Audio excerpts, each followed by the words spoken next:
I watched every M Night Shymalan directed film, as well as Double, a movie not technically directed by Shyamalan, but one with his essence in every inch of the film that I would consider it a Shyamalan movie. Also, before we get into things, quick spoiler warning for literally all of these movies because, to talk about them, I kind of have to spoil them. In this video, we'll be analyzing every single one of M Night Shyamalan's movies, starting with his first and ending with his most recent. Hopefully I upload this video in time before he makes that new one with Jake Gyllenhaal, and that's like a I don't really know much about it, but this video better come out before then is what I'm saying. Anyway, without further ado, let's embark on an expedition to study the landscape of M. Night Shyamalan.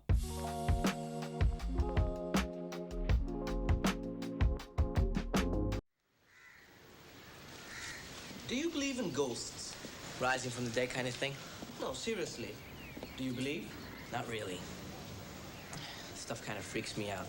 If you do a quick Google search, you might think M. Night Shyamalan's first movie is Wide Awake, but it's actually a student film called Praying with Anger. Praying with Anger is a tale about Dev Raman, an American-born Indian boy whose parents immigrated from India. Dev Raman is actually played by Mr. Shyamalan himself, and oh my gosh, look at him! He's so young!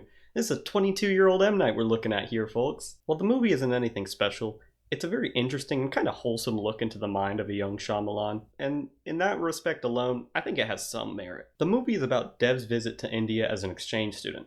While he dislikes many of the cultural norms in India when he first gets there, as the film progresses, he begins to gain a greater appreciation for certain aspects of Indian culture, and when he arrives back in America, he finds himself with more than he brought with him. He also kind of stops a race riot near the end of the film in a bit of an unexpected moment. I mean, I guess you do you. If you're not having fun making a movie, why make one? But yeah, I don't know. It's interesting. Despite the plot being relatively simple, I thought it was an entertaining film.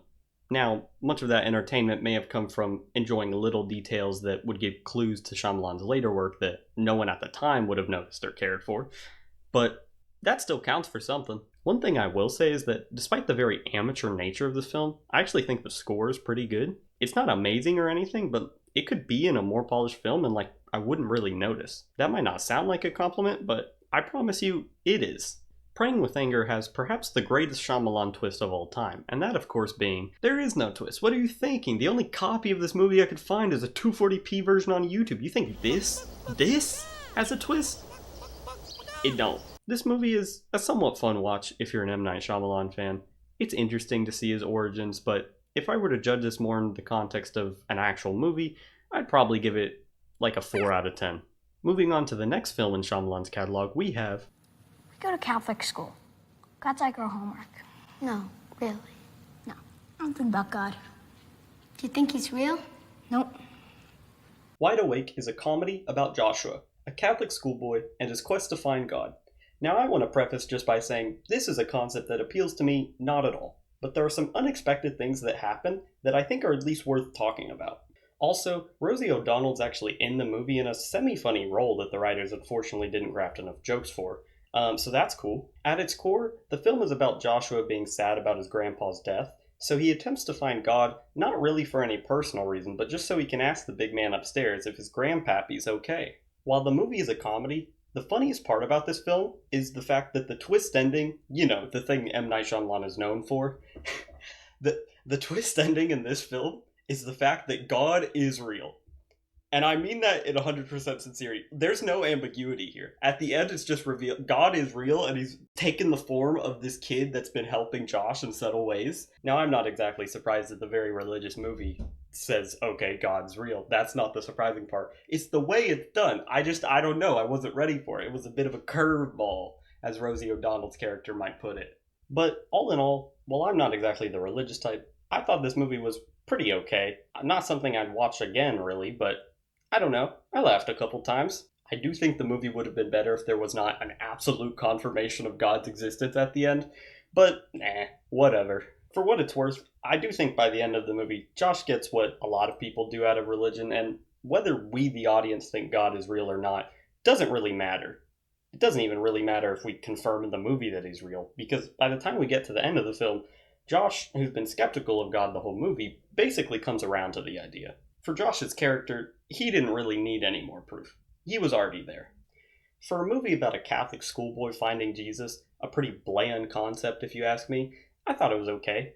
There's an emotional core that holds strong, and Joseph Cross, who plays Joshua in the film, wasn't a terrible child actor.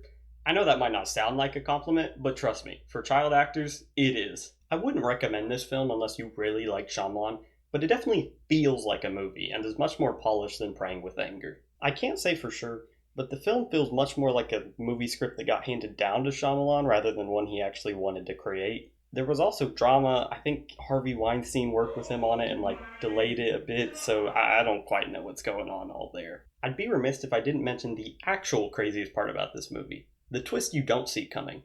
A little over halfway through the film, something very jarring happens. It's revealed that Josh's best friend, who's been kind of quirky and acting a bit strange, sort of a class clown archetype the whole movie, actually has epilepsy, and all of his kind of weird, quirky behaviors from before can be explained away as symptoms of epilepsy. And we find this out because he just starts having a seizure. And that's a genuinely really scary moment for Josh, but it kind of comes out of nowhere, and it's probably the most interesting thing about this movie. I guess Shyamalan snuck a few paragraphs in that script after all. I know I haven't described that many details of this movie, but it's because it's a pretty bland concept with a few interesting things about it. And you can kind of put together in your head how a movie like that might slowly build over time. While this movie is much more polished than Praying with Anger, and while they both certainly have a religious slant to them, one more than the other, I think I still like Praying with Anger a little more. I don't know, it was just more fascinating to me. I'd probably give this movie a 3 out of 10. Not a hateful 3, just pretty generic religious movie, couple interesting things about it, kind of 3 out of 10.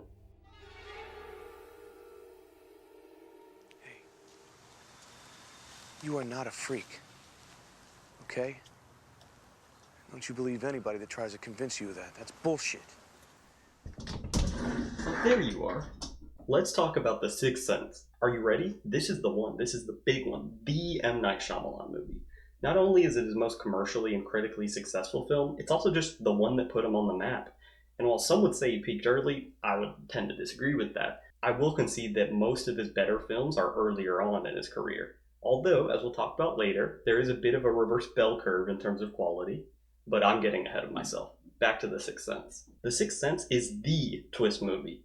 Now, that's not to say there haven't been surprises in films before this, en contraire, but it is the movie you think of when you think of twist endings. Bruce Willis is good in this movie, no doubt about that, but to rehash something you probably already know, Haley Joel Osment is phenomenal in this film. And it's not because he does anything flashy, but rather because he doesn't. Cole Sear is just a kid with a supernatural ability, behaving how a kid would given the situation. Now, I don't think this film personally is all that scary, but if I was 9 or 10 or however old he is in the movie and I saw this shit in my school, yeah, I'd be a little freaked out. 2d10 permanent psychic damage straight to my skull. I'd be cooked for life. Here's the thing. The Sixth Sense might not be that scary, especially upon a rewatch, but that's just the thing, isn't it? The movie is so good, the twist is so compelling, that it makes you want to immediately rewatch the film as soon as you leave the theater, or more accurately, the couch, because it's 2025, let's be real. Upon a second viewing, you'll notice very careful attention to detail put into every situation in which Bruce Willis is in a room interacting with another person. Also, side note, I know his name's not Bruce Willis, it's like Malcolm or something in the movie, but come on, that's just Bruce Willis, let's not kid ourselves. But the interactions are so interesting, they're so subtle, it's something you don't even think about when you watch it the first time, but after that opening scene, no character, except for Haley Joel Osment's, talks back to him. None of them do. Some of them seem like they do, but you can explain it away. It kind of does at the end by oh, they're mourning and such and such. Like when he's seeing the person who he thinks is cheating on his wife. No, she's actually just meeting new people because he's dead. These interactions at first, where no one is talking to Malcolm's character, are at first just framed as characters being annoyed or not caring at the moment with him, but no, they're just unaware of his presence. I mean, it's so interesting. The details in this film are just on point. If you haven't seen The Sixth Sense, I really encourage you to watch it, although I am realizing I just did spoil everything. So hopefully you watched it, but if you've only seen it once, you should definitely watch it again so you can go back and appreciate the little details. Also, this movie is the very first time we get a Shyamalan cameo in his own film, a tradition that will become customary for most, but not all, of his films down the road. Alright, I get that things are supernatural, but I have some lingering questions on how all this ghost logic works. Stick with me. Bruce Willis is dead. Cool. Why does he have notes? Notes that I can only assume were looked at by a former employer. Is he in a room by himself circling notes, printing them off a machine so he can circle them later? Who is he sending these reports to? Is there another ghost that still think he is Bruce Willis's boss and they're like interacting with each other? No, that's stupid. Ghosts don't really interact with each other in the film. Not really. Can a ghost create an object? We know ghosts can pick up object, as explained by Cole, his grandmom, who's a ghost by this point. Can they create a thing? He actually can't be in a printer, just like clicking the print button. Like, these are reports made specifically for Cole Sear, like a pre-made report. Wasn't alive at the time, so died. He is writing it and like putting ink on paper. Like, that is Ghost making a tangible thing. So Ghost can make an object. Is the object not even real? Is the paper physical? Unfortunately, we'll never have definitive answers to the biggest question of life. That, of course, being, is paper real? Anyway, The Sixth Sense is really fucking good. You should go watch it or rewatch it. 9 out of 10. Bye! You there! Did you know that less than 1% of the people who watch these videos are actually subscribed? Seriously though, if you would consider subscribing, it would really help me out, and it lets me know if y'all think I'm doing a good job or not. That's about it. Anyway, back to the video. There'll be one of these waiting for you every time you want to come out here.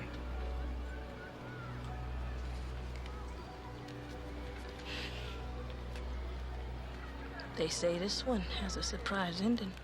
Okay, Shyamalan, we get it. Also, hi, I'm outside now. Unbreakable is a movie about how Bruce Willis is an actual superhero that has like super strength and can see visions of the future so he can stop crimes before they happen. Pretty cool. But he doesn't realize he has these powers until he meets Samuel L. Jackson's character, Elijah Price, who's very fun in his own right, and we'll talk about more in a second. But before he learned he had these powers, there were many peculiar things about Bruce Willis's character's background.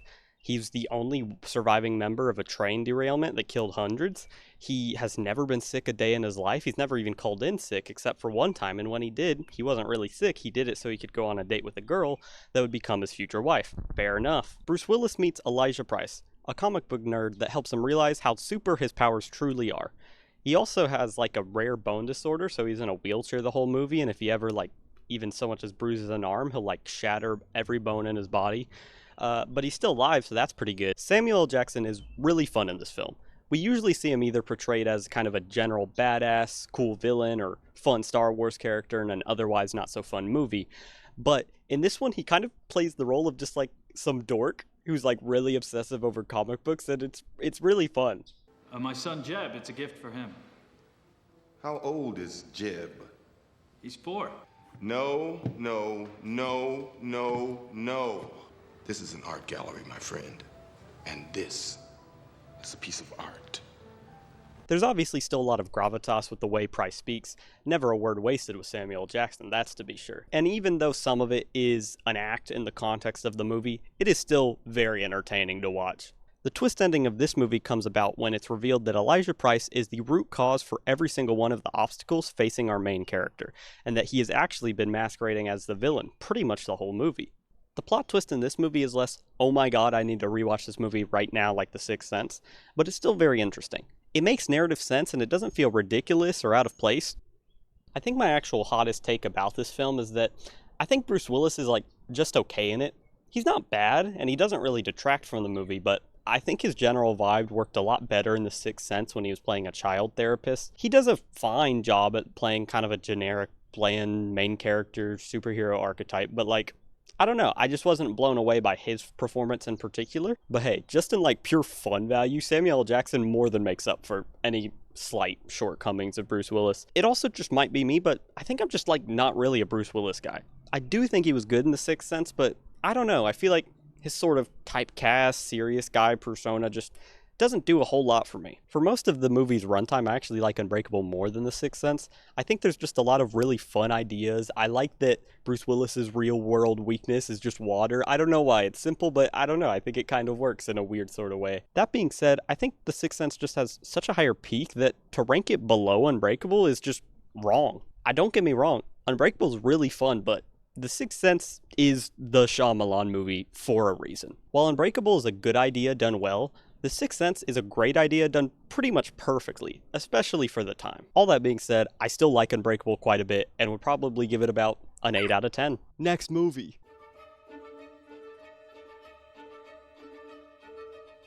Signs is a movie about a family of farmers who are dealing with the loss of their wife/mother, who died tragically in a car accident. The father, Graham, played by Mel Gibson, renounces their faith as well as their occupation as reverend after the incident. It's difficult for Graham to hold on to his faith, knowing that a supposed God allowed something so cruel to happen to someone who really didn't do anything wrong. While these themes are laid throughout, the real surface nature of what's going on in this movie is an alien invasion. It starts with a few crop circles, then we get a couple blurred glances of strange figures, and for a moment it seems like we're headed into a full-blown Children of the Corn situation. We then pivot to a hunker down and wait it out sort of strategy, and you know what? It works.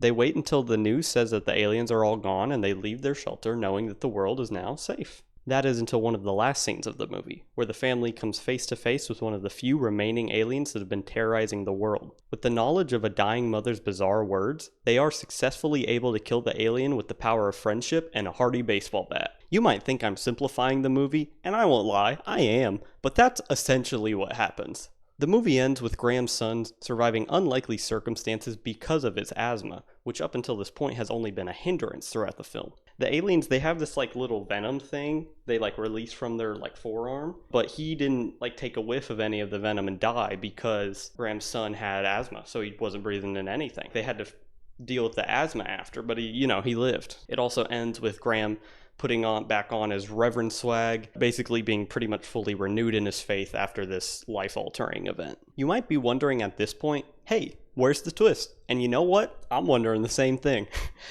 I've been led by pop cultural references all my life to believe that every big Shyamalan movie has a twist, and yet the twist is nothing. I get his first few films not having a twist because he didn't really know what he wanted to do yet as a filmmaker, hadn't quite established the formula, but there really is no twist in this movie. Throughout this movie, I was really trying to think of what the twist was going to be. This is the first of the big Shyamalan movies that I actually hadn't watched before deciding to make this video, so I just assumed that I've somehow remained spoiler-free. But turns out, not really. There was just no twist ending to spoil. I went the entire movie thinking of 1,000 different ways the twist ending was going to unfold. Here's a few of my sporadic thoughts that I think are fun. Maybe one of the family members is actually an alien. The girl certainly has some strange behaviors, although I wouldn't exactly call them peculiar for someone their age. Maybe that military guy that Meryl talks to when they go in town for a little bit. He acted really strange, like someone pretending to be a human. No, that's not it. He is acting strange, but that's just a red herring. Maybe the aliens aren't actually real and they're just animals being mistaken for such. In the beginning, they kind of just sound like raccoons, playing on the roof or something. Maybe Graham's just insane. No, that can't be it. All of the invasion and stuff is displayed prominently on a newscast. The entire family sees the creature, so it's not one person's shared delusion. Okay, fine. Maybe the aliens are real, but maybe they don't actually mean any harm. Maybe they see the state of affairs on our sad little pale blue dot and actually want to help out, and we're simply mistaking their acts of grace as acts of hostility. Because that's just the plot of Arrival, so probably not that. Okay, stick with me. Maybe the aliens aren't real, and the broadcast is fake, and the entire town is in on playing a sick joke on Graham in a sort of sadistically strange way to give him a tragic moment to renew his faith so he believes in God again. Is this something? No, not really. That's kind of a neat idea. It sort of fits that general culty vibe that Shyamalan likes to employ in most of his movies. It would also make sense why one of the first aliens we see is actually up on the roof. They're not doing alien stuff, they're just changing out the satellite dish so they can broadcast their fake invasion later. Maybe that's it. That's it. I think I've cracked the case. I've solved your puzzle, Shyamalan. Where's my prize? There is no prize. Nope, there just is no twist. The twist is that there's no twist, and the aliens are real, and they're scared of water, and the planet's mostly water, so that sucks for them. Also, really, water again, Shyamalan? We're doing water again as the weakness? We gotta get a new bag of tricks, man. I mean, come on. All that being said, I actually quite enjoyed this film. The beginning is actually, pretty funny, and not always intentionally so. Now, don't get me wrong, a lot of times it is intentional. I'm insane with anger! We're gonna beat your ass, bitch! But most of the time, a lot of the humor just comes from our characters being like slightly stupid country bumpkins who say things that they don't quite understand the meaning of. And it's just a lot of kind of more subtle things like that that are still very hokey but very entertaining. Joaquin Phoenix, like he is in everything he does, is great in this movie, as is Mel Gibson, even though that's kind of hard for me to say. Insert any crazy Mel Gibson quote he's ever said, because oh boy, there's a lot of them, and also just all the events he's done, because he just doesn't seem like a great guy, like kind of just a bad person. So there is that. I remember when I first watched Signs, I got about 50 minutes through the movie, and I thought to myself, very little has actually happened, and yet I'm having a great time. This movie, more than really any other Shyamalan movie, I think absolutely nails the setting. This family, these characters feel like they're plucked directly out of a farm in Bucks County, rural Pennsylvania. And part of the reason for that is because it's filmed on location in the actual rural county that the film's based on and named after. I always like it when movies are filmed in the actual location in which their stories are set. For one, it's just neat to support kind of these smaller communities in the world, but also it's just nice to not have everything under the sun filmed in California or Georgia. I will say that I think Signs, of the three popular Shyamalan movies we've talked about so far, does have the weakest ending. It does still fit with the narrative, so I wouldn't say it's a bad ending. You know, the whole story does feel kind of sort of hokey in a very God-loving American way. So it does make sense with the story. I'm not mad at it. It's a fine ending. But I just think it's not exactly the kind of make or break, oh shit moment that a lot of people were used to with Shyamalan's previous two big hits. Signs is a pretty good movie that I would recommend. I will say that I'm starting to get diminishing returns on Shyamalan using God and themes of religion in very similar ways. But as long as he doesn't do it again, I don't think I'll get too tired of it. Yeah, anyway, 7 out of 10, good movie. Next.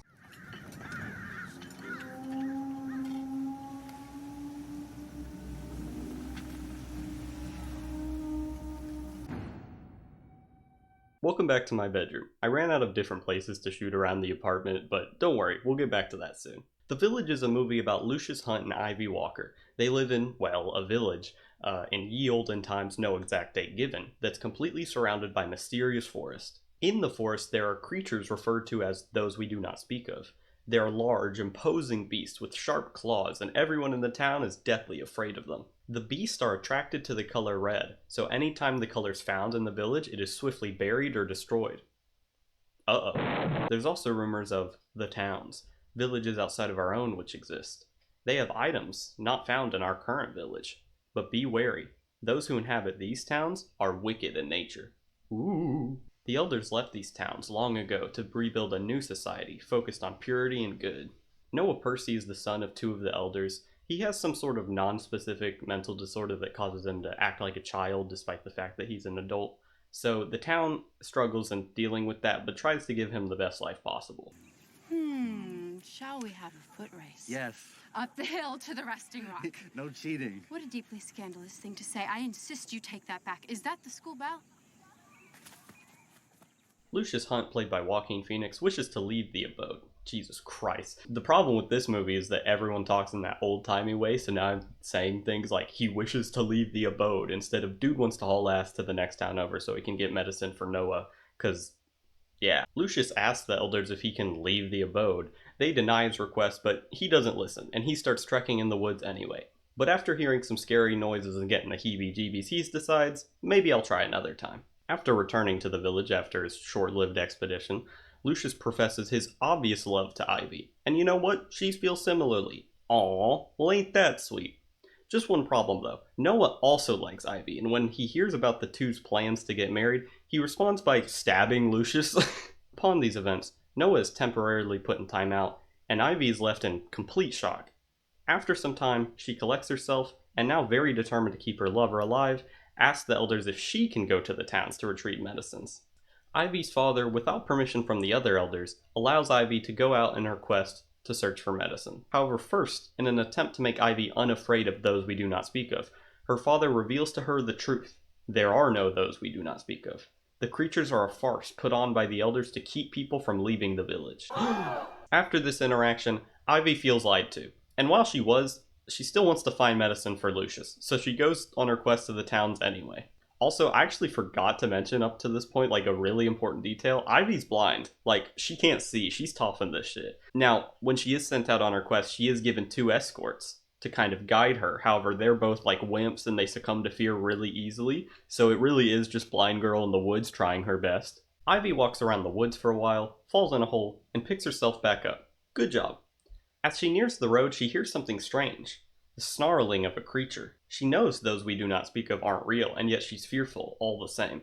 After some crafty maneuvers, the beast does actually attack her, and she just sidesteps the bitch, and like, they fall in the hole that she just fell in. And I don't know, it's kind of a cool moment. But now in her mind, she's like, huh? Are the creatures real? No, they're not. Turns out Noah just actually got out of timeout and found one of the suits, and then like went in the woods to try and find her. But then like he attacked her. I don't really know why still, but I mean, he's just angry, so you know, he's expressing his feelings in a strange way. But yeah, no, that's actually just Noah, and now he's dead. Rip. After the scuffle, Ivy eventually finds the road and follows it. She happens upon a park ranger, and wait a minute, a park ranger? What? We're not in ye olden times, but rather the golden times of the present? So yeah, we're actually in modern day. While by definition it is a twist, I think it's one we all kind of saw coming from a nature reserves away at this point. After the park ranger encounters Ivy, he's confused by her existence but still agrees to help her. He retrieves the drugs, M Night Shymalan does some world building, and he hands her the medicine. The movie ends on a shot of us looking at a nearly dead Lucius with all the elders crowded around him. It's also revealed at this point that all the elders were in on it the whole time and actually crafted this village because they thought it would be a better life for everyone. However, by the end of the movie, they actually all seem to be pondering whether this whole village thing was a good idea. Should they keep up the charade? Before too much self-reflection happens, Ivy busts through the door with the medicine and probably saves Lucius' life. We don't actually know because the movie just kind of ends, but I like to think she did. I first watched this movie a long time ago when I was 10 or something, and at the time I remember not really liking it because I thought the twist was stupid. Now I will say, the twist is obvious. It's about the only thing in the movie that could have been twisted. But even with that, I still think the movie is pretty good. I think a lot of the online discourse around this film focuses solely on how much the twist sucks. And look, I'm not going to tell you it's The Sixth Sense or something, but I don't think the twist is so bad and that's good enough reason on its own to write the entire movie off. I think The Village actually just has a really cool atmosphere and is like a pretty good and entertaining melodrama. And you remember what I said earlier about Signs having the best setting? That's probably still true, but The Village is a very close second. I also just really like the red-cloaked, sloth-like, porcupine-esque design of the monsters. Kinda wish they were real, because I just think they look really cool. I think this movie is a strong 7 out of 10. And I don't mean like an IGN 7 out of 10 where everything's a 7. I mean a 7 out of 10 on the August scale of movies, which as we all know is the only scientifically accurate way to rate a movie. Quick rundown on the August scale as it pertains to movies. A 5 out of 10 means the movie was pretty bland but was okay. It means I liked about half of the movie. A 6 out of 10 means the movie's actually pretty good. I think what most people would consider a 7 out of 10 is what I would consider a 6. I feel like people give 7s out too willy-nilly, but a 7 is only 3 away from the highest score possible. So on my scale, you gotta earn your 7s. These movies are the ones so far that I've listed as 7s. I think this movie is about on the same level as Signs. Although I will say I do really like the moment in Signs when they're first alright, we're hunkering down, we're boarding up the windows, we're gonna wait this out. And they all just act kind of strange. They put on the tinfoil hats. It's all just done in a way that makes you wonder, are they just crazy? And that's really cool. All that being said, I actually think I like the characters in The Village way more. Lucius, Joaquin Phoenix's character, I actually think is way more interesting in this movie than his version in Signs, although I do like how dumb he is in that movie. I think Ivy's actually a really cool character, and it's kind of like a surprise main character. They kind of switch it on you because you think it's going to be Joaquin Phoenix's character, but then they switch it to Ivy, and that's kind of cool. Even the elders are very interesting. Well, obviously I don't agree that they should have made The Village. I can understand where they're coming from, and it's not uninteresting, despite the twist being somewhat underwhelming. I think that aspect of it, just the elders being there and being the ones who created the village, I don't know, I think it kind of works. Also, just to acknowledge some bias that I can't quite shake from Signs, part of me liking the characters in the village more is because the main character isn't Mel Gibson. So while I do really like Signs, it is kind of hard for me to get past that sometimes. I will say at this point, it does seem like Shyamalan kind of just put a twist in this movie because at this point he had just become the twist guy, which is fine, I guess, but I don't know. I think I kind of would have maybe enjoyed the movie more if there was no twist and the monsters were just real and we had like more horror moments. I think that could have been fun.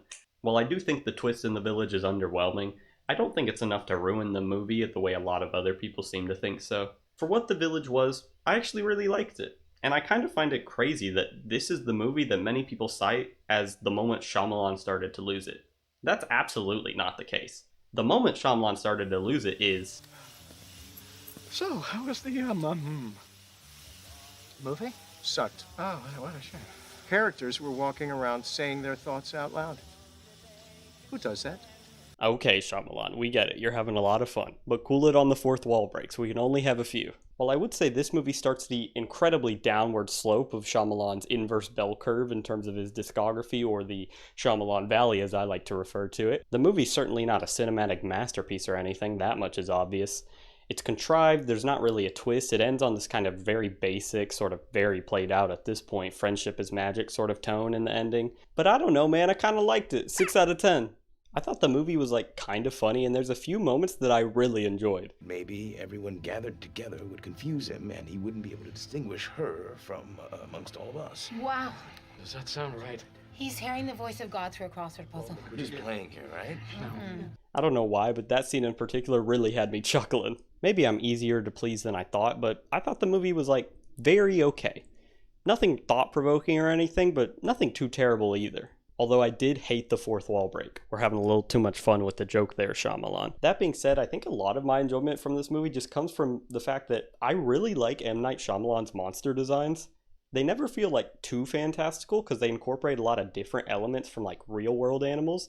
I don't know, I think he should just keep making monsters. They look really cool to me, even if they're in terrible CGI. While the movie's pretty okay, Shyamalan was going more than a little crazy when it comes to the story. Like I said, it's not bad, but halfway through the movie it just kind of hits you and it's like, huh, okay, I guess the movie a fable now. It occurs to me as I'm reading over the script that I never actually really like wrote down what the plot of the movie was because it's just kind of bizarre. So here's what I remember of it like a month after I watched it. Okay, so there's this apartment complex. There's this guy. I forgot the actor's name. He's good. He's in a bunch of stuff. You've seen him before. There's all these different characters in this apartment complex that he comes to know. Something magical animal called Scrunt, which, Jesus, Shyamalan, we gotta get better naming conventions at least. The Scrunts appear and it's a part of like one of the characters' fables that there was a story that was told to them when they're young and such. Basically, the whole apartment complex unites. There's this mysterious girl, lady in the water, and they like send her back home to her kingdom or whatever. They save the day, something power friendship, everyone in the apartment complex unites, and it's kind of this weird adult fable thing that is like kind of okay, surprisingly okay. Anyway, that's my very short synopsis. It's a bizarre film, and honestly, I kind of think it's something you should just like experience yourself, to be honest, whether you like it or hate it. This is like a moment from a horror movie. It is precisely the moment where the mutation or beast will attempt to kill an unlikable side character. I will say this movie is the point where Shyamalan got a little too high on his own narcissism and kind of cast himself in this very self-serving role. Basically, in the movie, not only is he just important to the general integrity of the story, he portrays himself as this person that in the future writes this thing called a cookbook, and it's like a book about philosophy or something, and it like solves much of the world's problems. And it's like, huh, okay, that's interesting to put in your movie, and you cast yourself in that role. I don't know about that one, Shyamalan. You should have changed. You honestly could have kept the plot the same. If it just wasn't you, it would feel way less weird. Overall, I think the movie's alright. I do think it's one of Shyamalan's more unique films, and I'd be interested if any of y'all watched it, because I feel like it would be very hit or miss, although that being said, for me, it was very much somewhere in the middle. I will say I did kind of give the movie a whole extra point. It was originally a 5 out of 10. I bumped it up a point, because at the end, there's a giant mythological bird, and it's kind of bad CGI, but I don't care. I love giant mythological birds. It was cool. I liked it. If the village was responsible for cracks in the M Night Shyamalan foundation, then Lady in the Water is the proverbial water damage that follows. It's leaked through the roof, is seeping into the floor, and it's just gross. That being said, the house is still standing. It's functional. Am I going too hard on this metaphor? I'm probably going a little too hard on this metaphor. I don't care. Fuck you. It's already in the script. I'm committing to the bit, goddammit. Speaking of bits, are you ready for the shit show that is... This new neurotoxin is basically flipping the preservation switch. blocking neurotransmitters in a specific order, causing specific self-damaging and catastrophic effects. Just how the toxin works and who the It makes you kill yourself. The happening is when the house lights itself on fucking fire. This movie fucking sucks. It stars Mark Wahlberg, who, never forget, beat up multiple Vietnamese men when he was a teenager because he was high on PCP and he was like yelling racial slurs at them the whole time. So that's tough to get past. I don't care if you were a teenager or on drugs. You can't do that, Mark. But also, I mean, it really is. It's just truly and honestly bad. There's not a better, more eloquent way for me to put this. This movie is truly awful. The basic plot of the movie is that for some reason, people across all of the northeastern United States start killing themselves. We follow Mark Wahlberg, New Girl from New Girl, and John Leguizamo's kid as they run away from all the devastation playing out in the cities. You may wonder why I'm not calling any of the characters by their names, and it's because I don't remember literally any of them. The film does a terrible job of performing the basic functions of a movie. No character has any real arc or anything. Nothing really changes for like all the people who are alive at the end. One of our supposed main characters, John Leguizamo, dies in a very unceremonious way, like we didn't even care. I just don't know, man. The movie, it's a fucking fever dream. I feel like no one's hearts are in it. The script sucks. The dialogue sucks. That's the same thing, but whatever. The acting sucks. It feels like no one wanted to show up to work that, I was gonna say day, but I guess month or however long they shot the film. Like, it's such a bizarre experience, and not in a good way, and not in a way that's really like so funny it's bad. It's just beyond disappointing. Doesn't even begin to comprehend my feelings about The Happening. The Happening is like maybe one of the worst things I've ever seen. Now, I will say that is in context of otherwise positive feelings towards M. Night. I think he's made good movies, and I think when you make good movies and then you make a really bad movie, it seems worse than it is, right? Like, if someone I've never heard of made this movie, I would say it sucks, but like I wouldn't be like hating on him like crazy. But like, Shyamalan, I know you can do so much better. What are we doing here? What are we doing here? Ghost, what do you think? What do you think?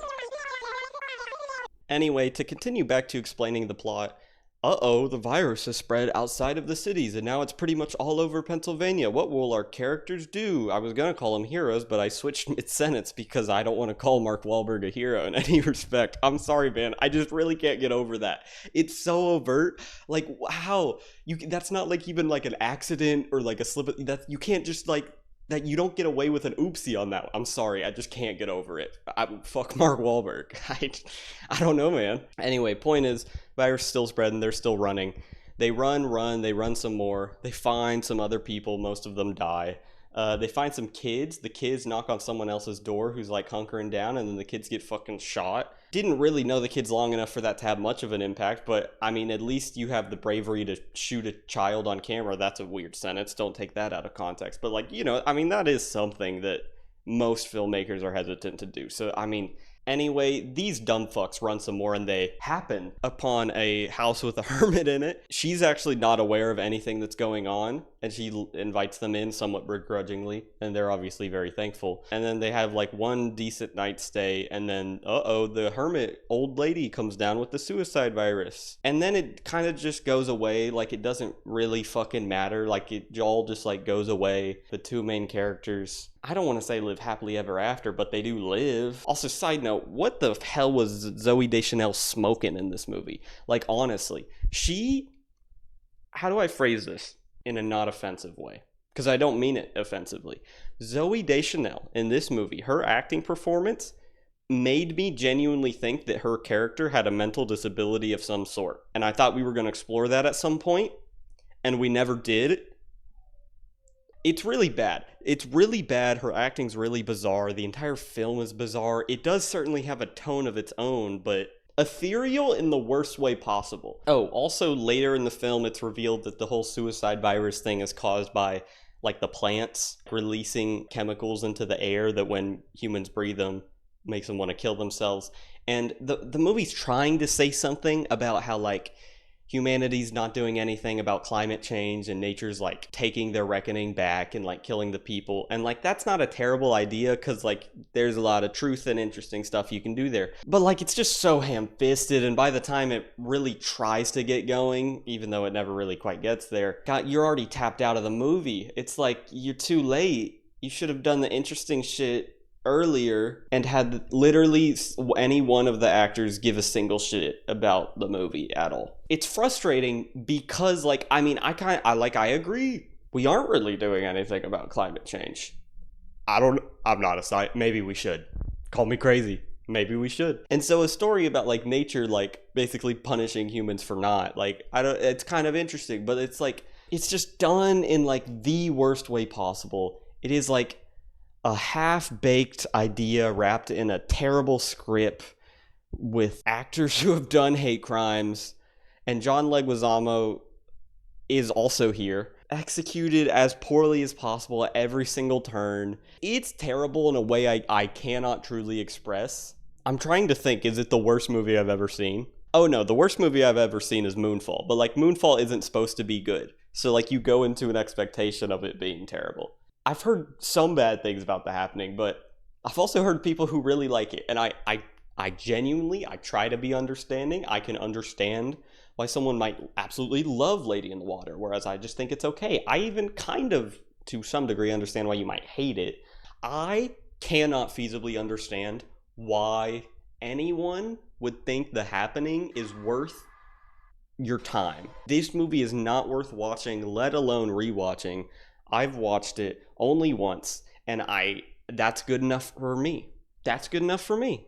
You know, the more I think about it, the more I'm like, I think this is his worst movie. Now, I know some people may disagree with me on that, especially considering the next few movies coming up, and I wouldn't fault you for it. No, I think I maintain this is the worst movie Shyamalan has ever made. And look, we'll talk about some of the movies coming up soon, but at least those movies have like tangible reasons that I understand for why they suck. I think it hurts all the more because there's still like a lingering expectation after Lady in the Water, at least for me. Like I thought it was okay, and so I'm like, okay, Shyamalan is like a director that makes like real movies sometimes. If you think Lady in the Water is bad and you think it's anywhere close to how bad The Happening is, I don't think you're a serious person who can look at a film objectively. Now, obviously, that's me being a little high-horsey, you know, like, you can't judge a film objectively, there's no such thing, it's all subjective, but like, come on. If we can't all agree that The Happening is a bad movie, a really bad movie, then what are we doing? At this point, it's obvious I don't like this film, but let me tell you the two small things that I actually do like about it. The neurotoxin sewer slide. The neurotoxic suicide virus, whatever you call it, I guess you call it The Happening. God fucking damn it, kill me now. The Happening, I do like the somewhat small detail that it approaching, because it's just like this clear gas in the air, you know? I like that the movie device used to show that it's like approaching is just like wind on the grass slowly coming closer.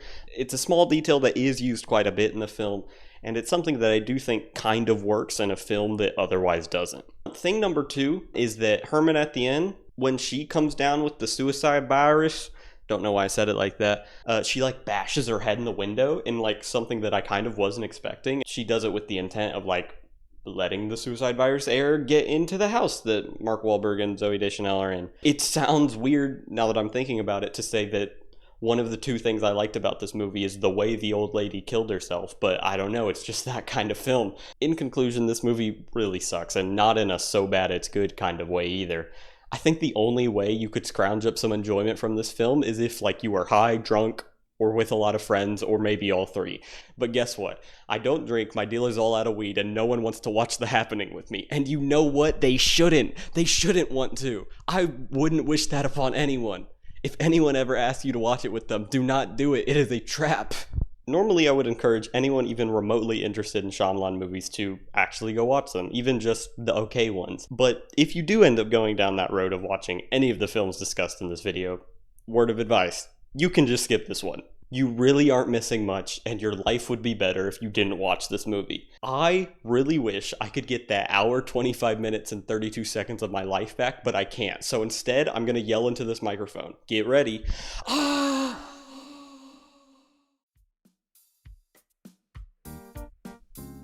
Now that I've had some time to cool off, let's have ourselves a bit of a palate cleanser. Aw, look at how cute that is.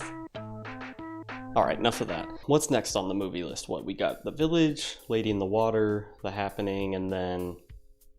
Uh-oh. I understand that when you freed that handful of towns, you were very impressive, but... you only used airbending against my soldiers. Now, why is that? The Last Airbender is terrible, but you didn't need me to tell you that, let's be honest. It seems everyone on Earth has already come to the objectively correct conclusion that this shit sucks. The Last Airbender is a retelling of the first book of the anime. Yes, I do say anime. If you want to call it a cartoon, that's fine. It is a cartoon. If you want to argue about the distinction between the two, I encourage you to grow the fuck up and get a life. But yeah, the movie is a retelling of the first book of the show. It has 20 episodes, and they squeeze it all in about an hour and a half. The problem with that is you can't really compress all 20 episodes into an hour and a half. It's just not feasible. Things feel out of place. There's no like built up tension for a lot of the scenes. A lot of the moments that are supposed to be cool or interesting in the show just aren't, because they come out of nowhere, because you have to speed up character motivations at like warp speed because it's bad and it's poorly paced, and it's like maybe the worst way to adapt a show. Now look, that being said, I don't blame Shyamalan for making this movie. From what I can tell, he got the absolute bag making it because everyone went to watch it. Why? It has such a big budget, but like the effects aren't even that good. For a movie called The Last Airbender that's all about bending, you'd expect there to be a lot of bending, but there just isn't. It's like barely in the movie. Now look, the average person, rightly so, probably thinks that The Last Airbender is a much worse movie than The Happening. And you know what? I tend to agree with them on an objective basis, if there is such a thing as objectively looking at a film. But I can't quite let go of my hatred of The Happening. My problem with The Happening is that even after some of Shyamalan's less beloved films like Lady in the Water, it still left me with a sense of lingering expectation that there would be something interesting in The Happening. Like, Lady in the Water has a lot of problems, I won't lie to you. But like, there's some neat stuff going on here, and so I was hoping to get more neat stuff in The Happening, even if it's very rough around the edges. To call The Happening rough around the edges is to call a butter knife sharp. It's to call a pawn dry. Like, it's not right. So while Avatar: The Last Airbender as a movie is probably about here, and The Happening's probably about here, because I had a lingering expectation from all of the goodwill Shyamalan had generated beforehand, my experience watching The Happening is like all the way down here, and then watching Avatar, it's like, yeah, it's bad, but like it's kind of funny. I like when the rockbenders do this whole song and dance, and it takes them a while just to move this small little pebble across screen. It's really funny. There's also just a lot of bad acting that is unintentionally funny. How is he doing that? I don't want to hurt anyone. All airbenders should be dead. Kill him! And the effects, man, they're just not very good. But I mean, I wouldn't say I was glued to my seat. I would say as I was scrolling on my phone, I would occasionally look up and be like, that, like just a little bit of an audible, like, you know. And I think that is more valuable than anything The Happening has to offer. Sorry for that incoherent rant. I went a bit off script, but that's just, I don't know. The Last Airbender's bad. I'm not going to convince you it's good. I enjoyed watching it more than The Happening. That's just how I feel. And you know what? Just for the rockbender scene, Avatar, 2 out of 10. I mean, look, Avatar is objectively worse than The Happening. I hate The Happening way more. Now, Avatar has a lot of problems, so let's talk about them real quick. So first of all, I mean, I think it's fairly obvious. The reason M Night Shyamalan made Avatar: The Last Airbender is because, I mean, look, it's his sellout era. It might be a terrible movie, but everyone went to see it because it was the big theatrical thing at the time. Pretty much all the acting's bad. Cliff Curtis is in it. He's Ozai. So that's cool, I guess. Not Shyamalan's, but like one of Shyamalan's producers or friend's daughter just like randomly got the part, and it's like, what are we doing here? It's like, does anyone really care about the franchise we're adapting? It doesn't feel like it. It's interesting to see Dev Patel as Zuko. I don't think he was terrible. I don't think he was good, but I think everyone who was given the script, like, good luck, you know? I mean, you just can't do very well with what you're given. And while the movie's bad, I don't know that I can exactly blame him for making it. Well, he certainly took a hit to his credibility. I mean, I can't blame a guy for making a movie that makes this much money. Can you? I don't know if I can really be that upset with him. But the movie, you certainly can be upset with because it's not very good. Problem number 2, it's usually not good in just like kind of boring ways. It's not usually funny. Sometimes it's funny, don't get me wrong. Insert video of rock benders. But it's usually not that funny. Just not interesting in the ways it sucks. And they're not like really interesting to talk about. They're not like rage inducing like The Happening was, you know? That being said, there is another somewhat big problem, number 3, which I don't feel maybe the most comfortable or knowledgeable to talk about, but like, why are we whitewashing all these Asian characters? It feels different. It doesn't feel bad to me to make like Zuko and Ozai, who in the show are like Asian, instead Indian. Well, I guess they're also Asians, but to be more specific, like Southeast Asia, right? That doesn't feel weird to me, but it does feel weird to make like Aang and a bunch of these main characters white. It feels very weird to make Katara white. I don't know what we were doing with that one. And I don't know exactly the best way to phrase like my gripe with that. Maybe this isn't right of me, but honestly, I'm more upset that they just call him Ong. I'm more upset they call him Ong instead of Aang because his name's Aang and everyone knows it, and for some reason they insisted on calling him Ong. I don't know, it feels weird. Why did you do that? And so, like, you could get really upset at that, and, like, Avatar, the show, is really good. But I don't know, it's just like, look, you sold out, made some weird creative decisions, let your buddies put their children in your movie. Like, I'm not upset, but it's strange. It's strange, and I don't want to watch it again. Avatar, probably a worse movie than The Happening, but I hate The Happening with my entire soul. So you know what? Just because it's kind of funny, 2 out of 10.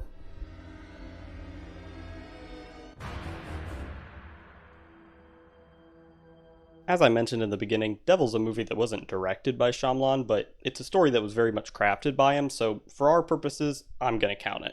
Plus, I just really need a palate cleanser after all the slop I just subjected myself to, and let me tell you, there's more where that came from, but it's a little later down the line. Anyway, Devil. Devil was released in 2010, and in short, it's a movie about 5 people who are stuck in an elevator, and one of them is the devil. They keep killing everyone slowly, but like every time they do it, the lights go out, so you don't know who it is. And it's a plot that like slowly builds up as the movie goes on, and you know what? For all of its goofy moments, and let me tell you, there are plenty, I actually think the concept is pretty good, and I think it's executed alright, you know? Well, not exactly unique. Devil does take advantage of its plot structure and does something similar to that of like a Saw film, where because you have all these characters in this like one confined space, 1, you can get the plot started really quickly, but 2, you can like slowly reveal over the course of the movie why everyone's there, like what bad act or sin in this case like everyone committed to find themselves in the elevator. To quickly just run down all the characters in the elevator, we've got like this young businessman guy who the reason he's here is because he's a scam artist. We've got the old lady who steals everyone's wallets. She just can't help herself. It's so much fun. We've got the younger lady who, what does she do? Oh, she blackmails rich people. She like marries and then blackmails rich people, which kind of based, you know, girl boss. And then there's the newly hired temp who like a while ago got arrested for battery, but now he's a temp, and I think he didn't put that on his record. And then Tony, the reason Tony's here, Tony, you can tell he's important because I remembered his name.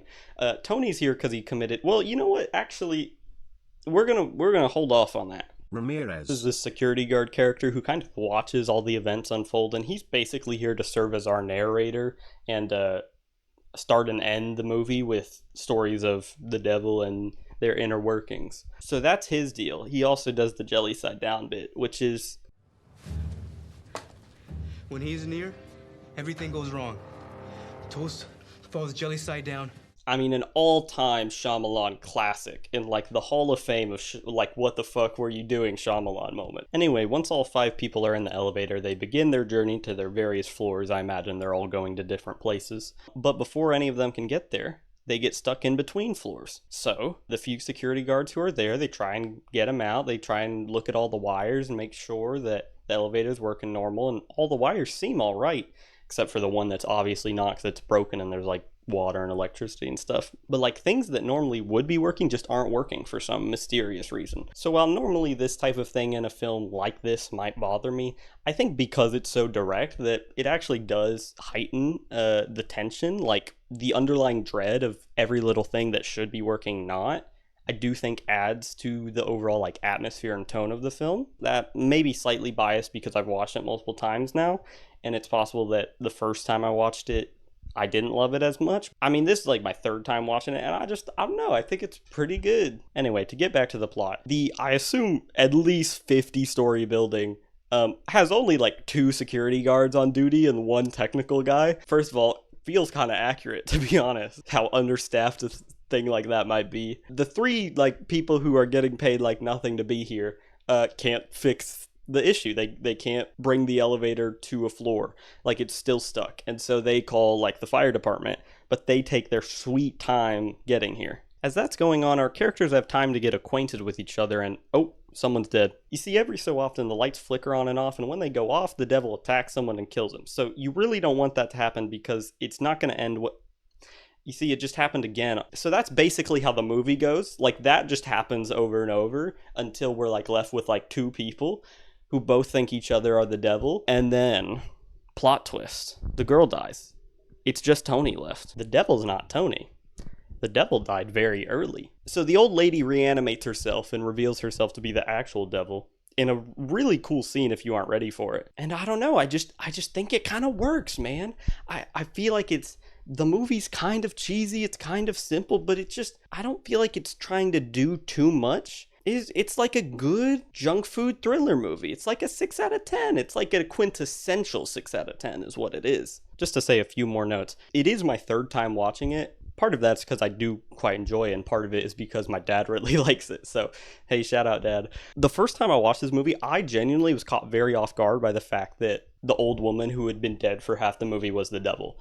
And I think it's done really well. Like, the actual scene where she stands up after supposedly being dead, it's just, I think it's just about perfect. Like, the way she lurches up is like, it's almost mechanical, and it's really cool. I really enjoy this interpretation of the devil that's like only a little, but a little less hellfire and brimstone and more like evil in a way that makes sense. I just think that like that scene that the entire movie builds up to is really well done, and alone is the reason worth watching. Now, that being said, if you haven't seen the movie, I kind of just spoiled the best part about it, so I don't know if I can exactly really recommend it, because a lot of the in-between bits aren't exactly groundbreaking, and there's some, we can say it, bad acting in there. But for all its faults, I do think Devil largely succeeds. Overall, the movie does a little bit more good than it does wrong, and I just think it has such an impactful moment that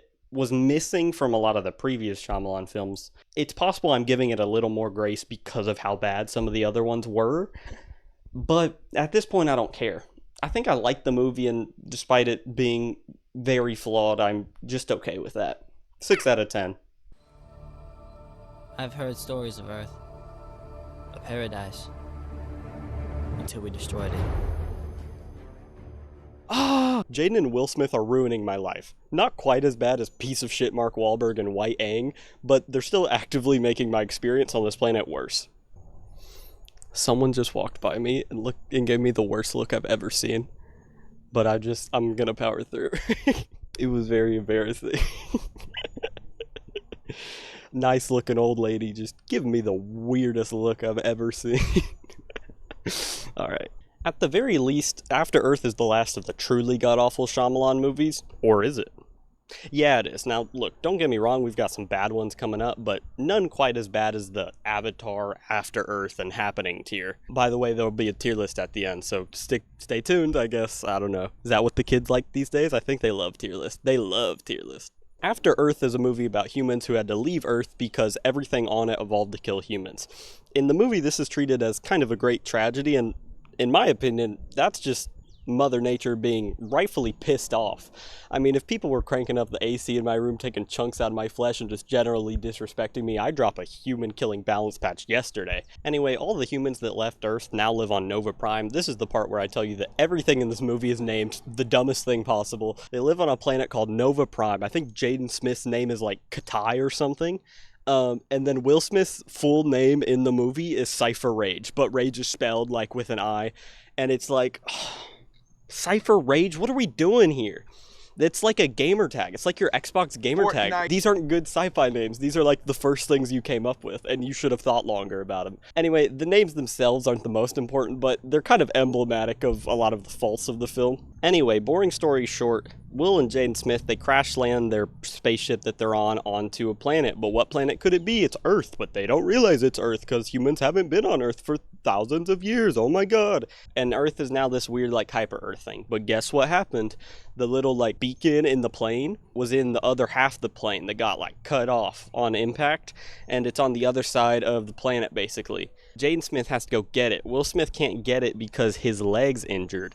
And so now we have like one of the all-time like generic movie plot devices of, oh, we have to go to the place to get the thing. And I mean, that's pretty much what happens. Jaden Smith goes to the place, he gets the thing, he kills a monster that, I mean, the CGI is just like, it's not great.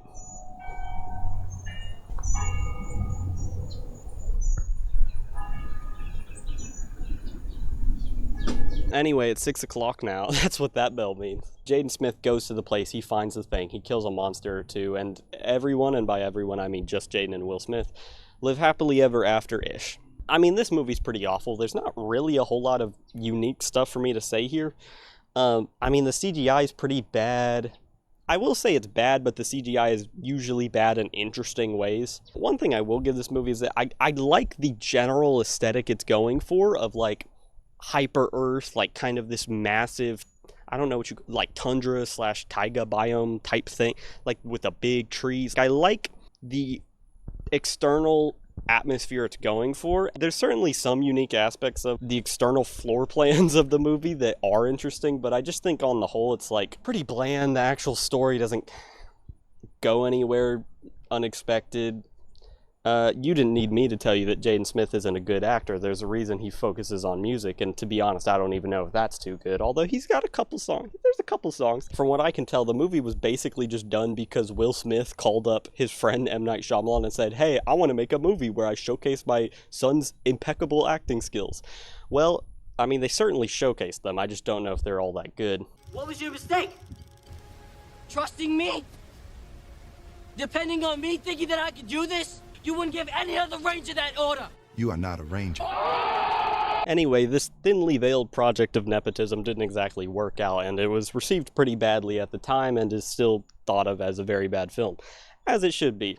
I don't have as much like hate in my heart for it as something like The Happening or even Avatar, which is just wrong in bizarre ways, if anything.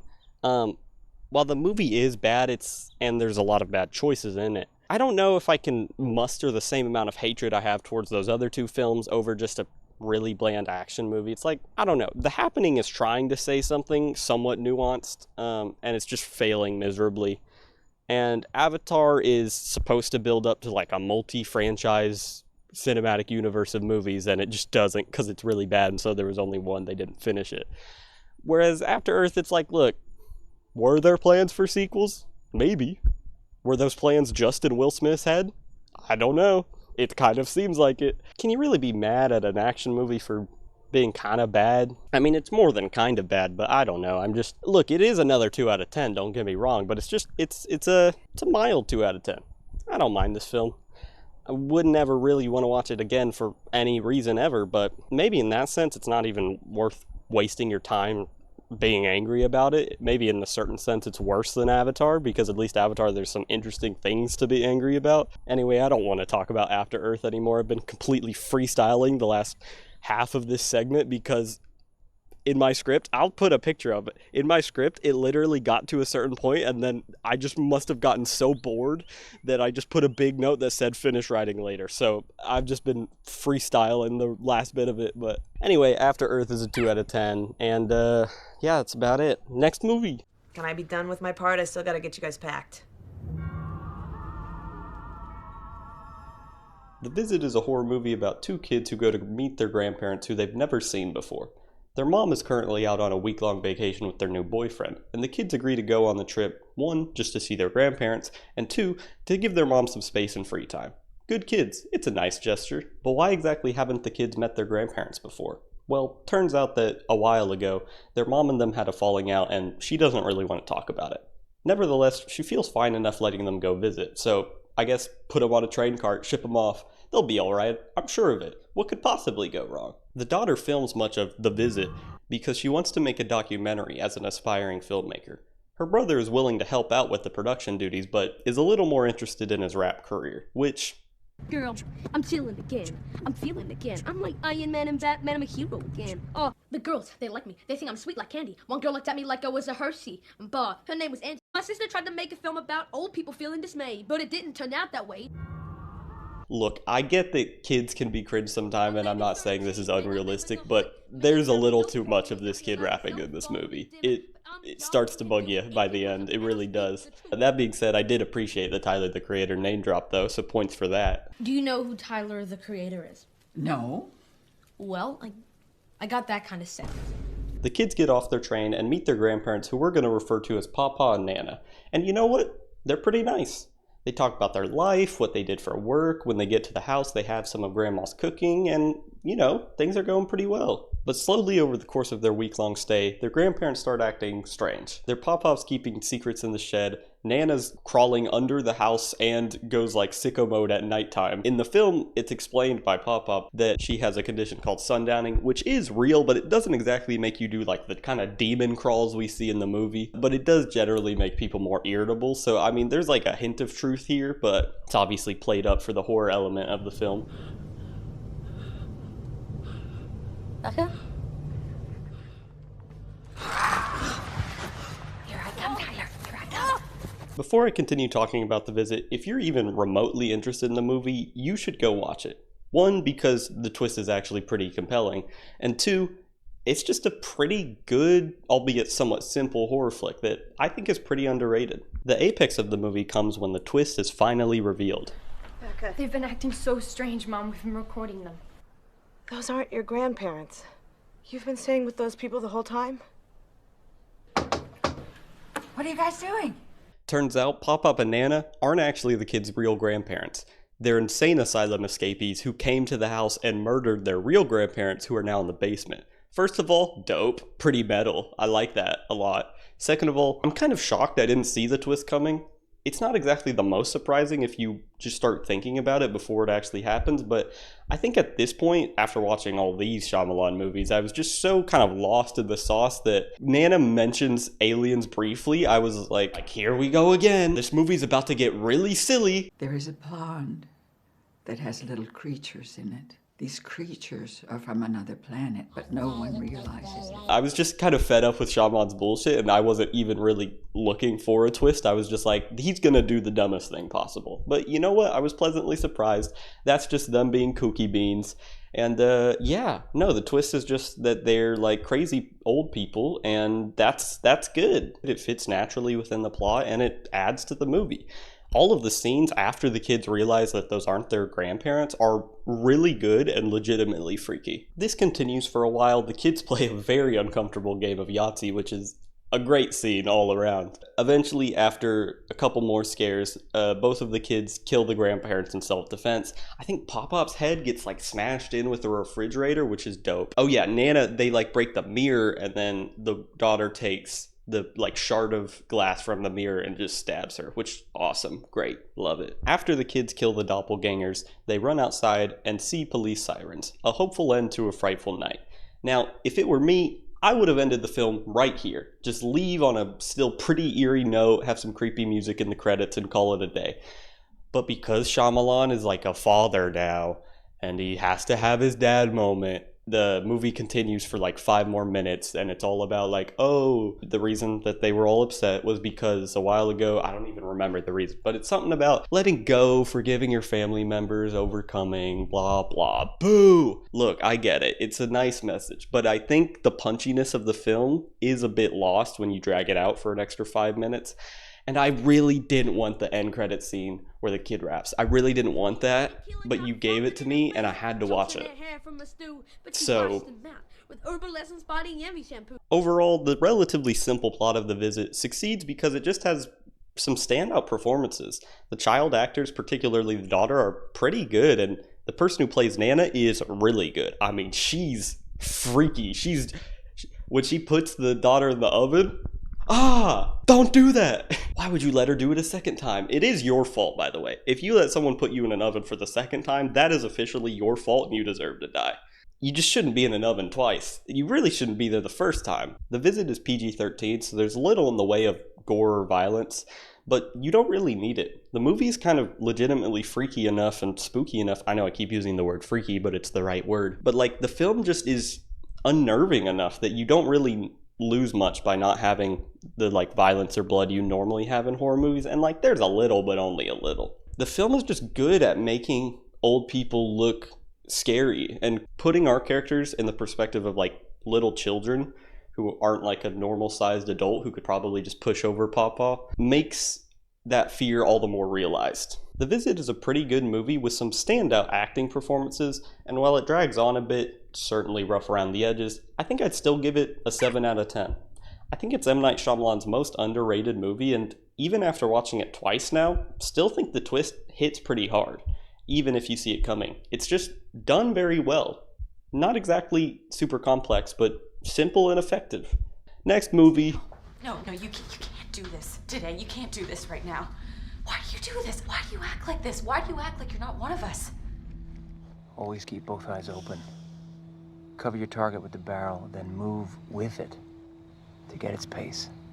Quick preface before delving too much into Split. Unlike a lot of Shyamalan's more popular movies, I'd actually never watched it before the start of my M Night Shyamalan movie marathon. Obviously, I'd seen things like The Sixth Sense, Unbreakable, Signs before, but I'd never watched Split before. Despite a lot of people I know liking it at the time it was released, I just never really got around to it.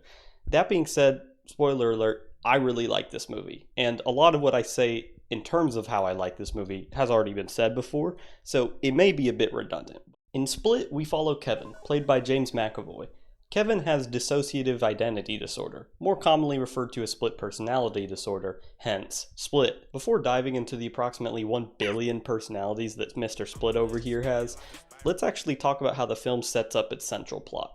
The movie really starts with the aftermath of a party that 2 popular girls threw, in which their entire class attended.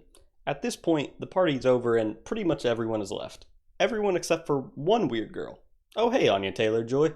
The 2 popular girls didn't actually want to invite weirdo Casey over here, but their dad made them because they wanted to be nice. Like I said before, everyone at this party's left, aside from the 2 people who started it, and Casey. The dad in this situation, wanting to be a good person, decides to wait for Casey's father to show up before just leaving her there, which, fair enough. After a bit of time passes, the dad just decides to drop Casey off at her father's house. All the children get in the car, and as the dad's packing things up, he gets got by a mysterious man and dragged off screen.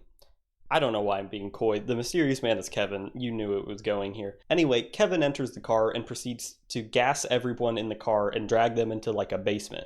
Obviously, the 3 girls are frightened by this, although Beth Harmon over here seems to not be taking it well, but much better than the other 2.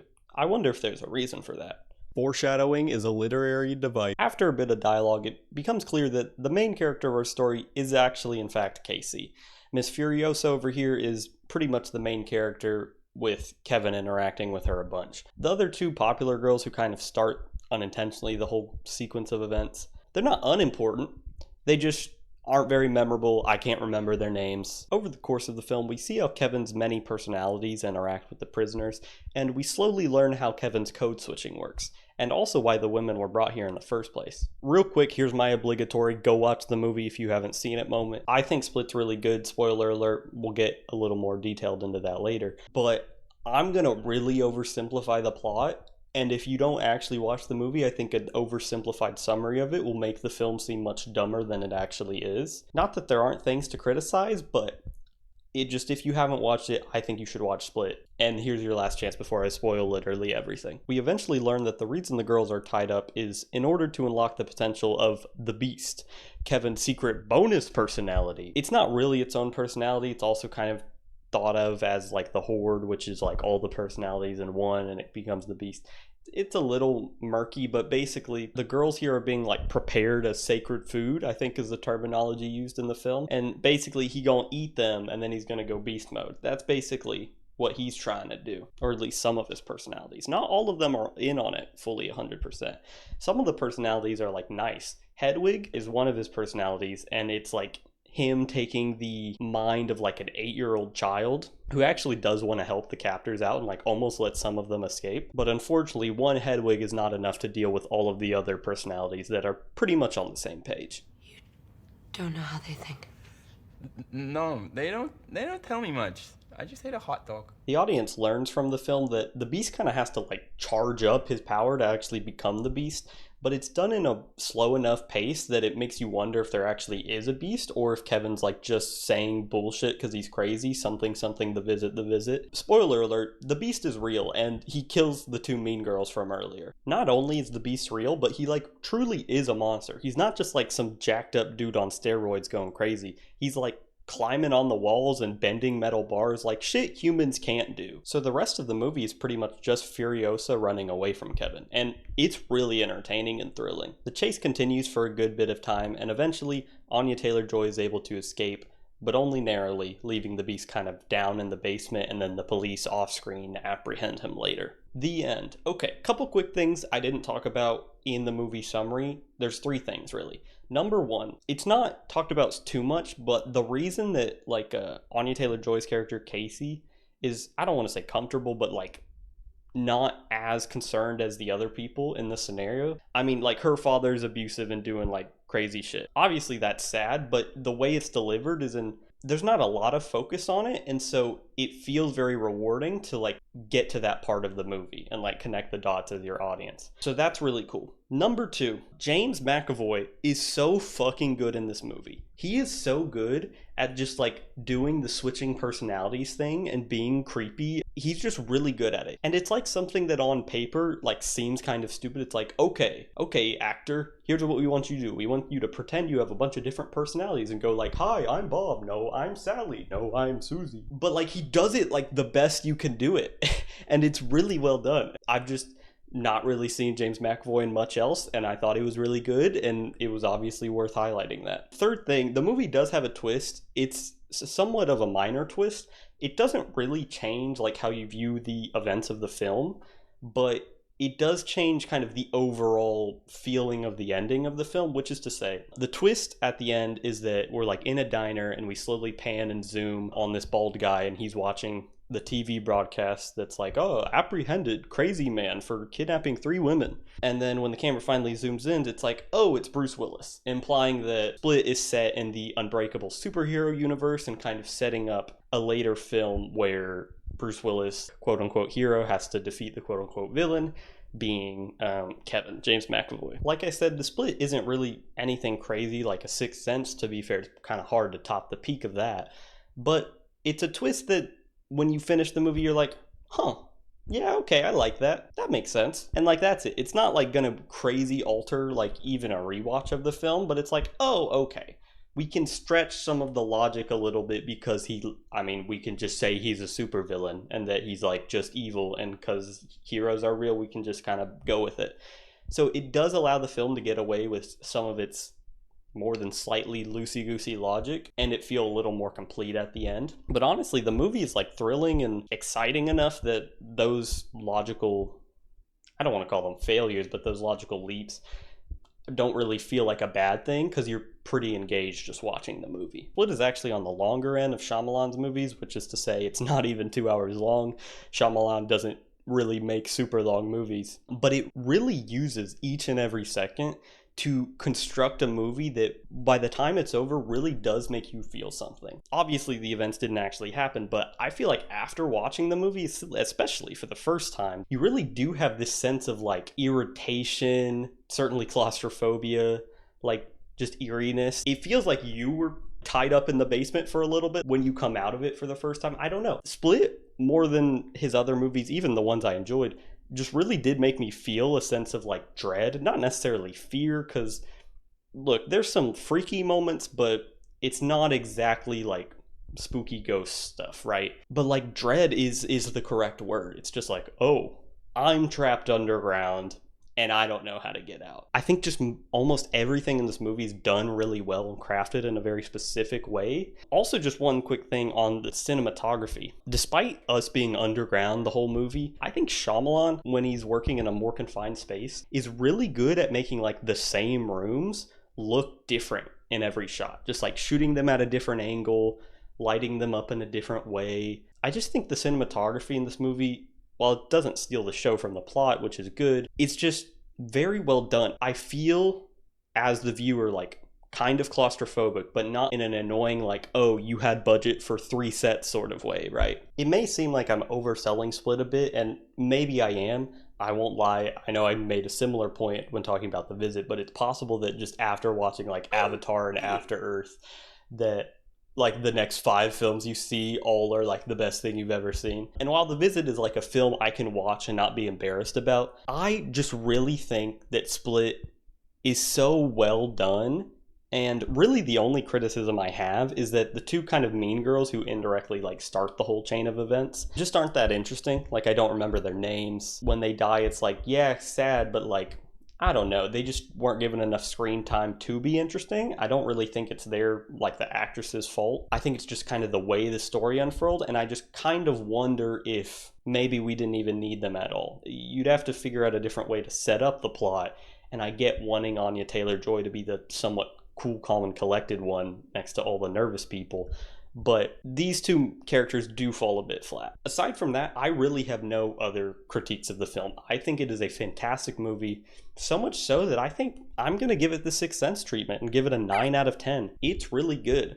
So good, in fact, that I think it's my favorite Shyamalan movie. Call me a hipster. I know some people will disagree about that. A lot of people really like The Sixth Sense, which if it's your favorite, fair enough. A lot of people like Signs, fair enough. But I just think Split is really good, and maybe it's a byproduct of, like, I've seen The Sixth Sense before, so on a rewatch, while I still can really appreciate it, twist isn't hitting for me, and I genuinely somehow remain spoiler-free on the twist in Split. So while even though the twist in Split is much lesser, because I didn't know about it, it may have a slightly greater impact on me, which maybe is fair. Maybe as time goes on, I'll begin to change my opinion. But as of right now, after I watch Split, it's my favorite Shyamalan movie. I really like it.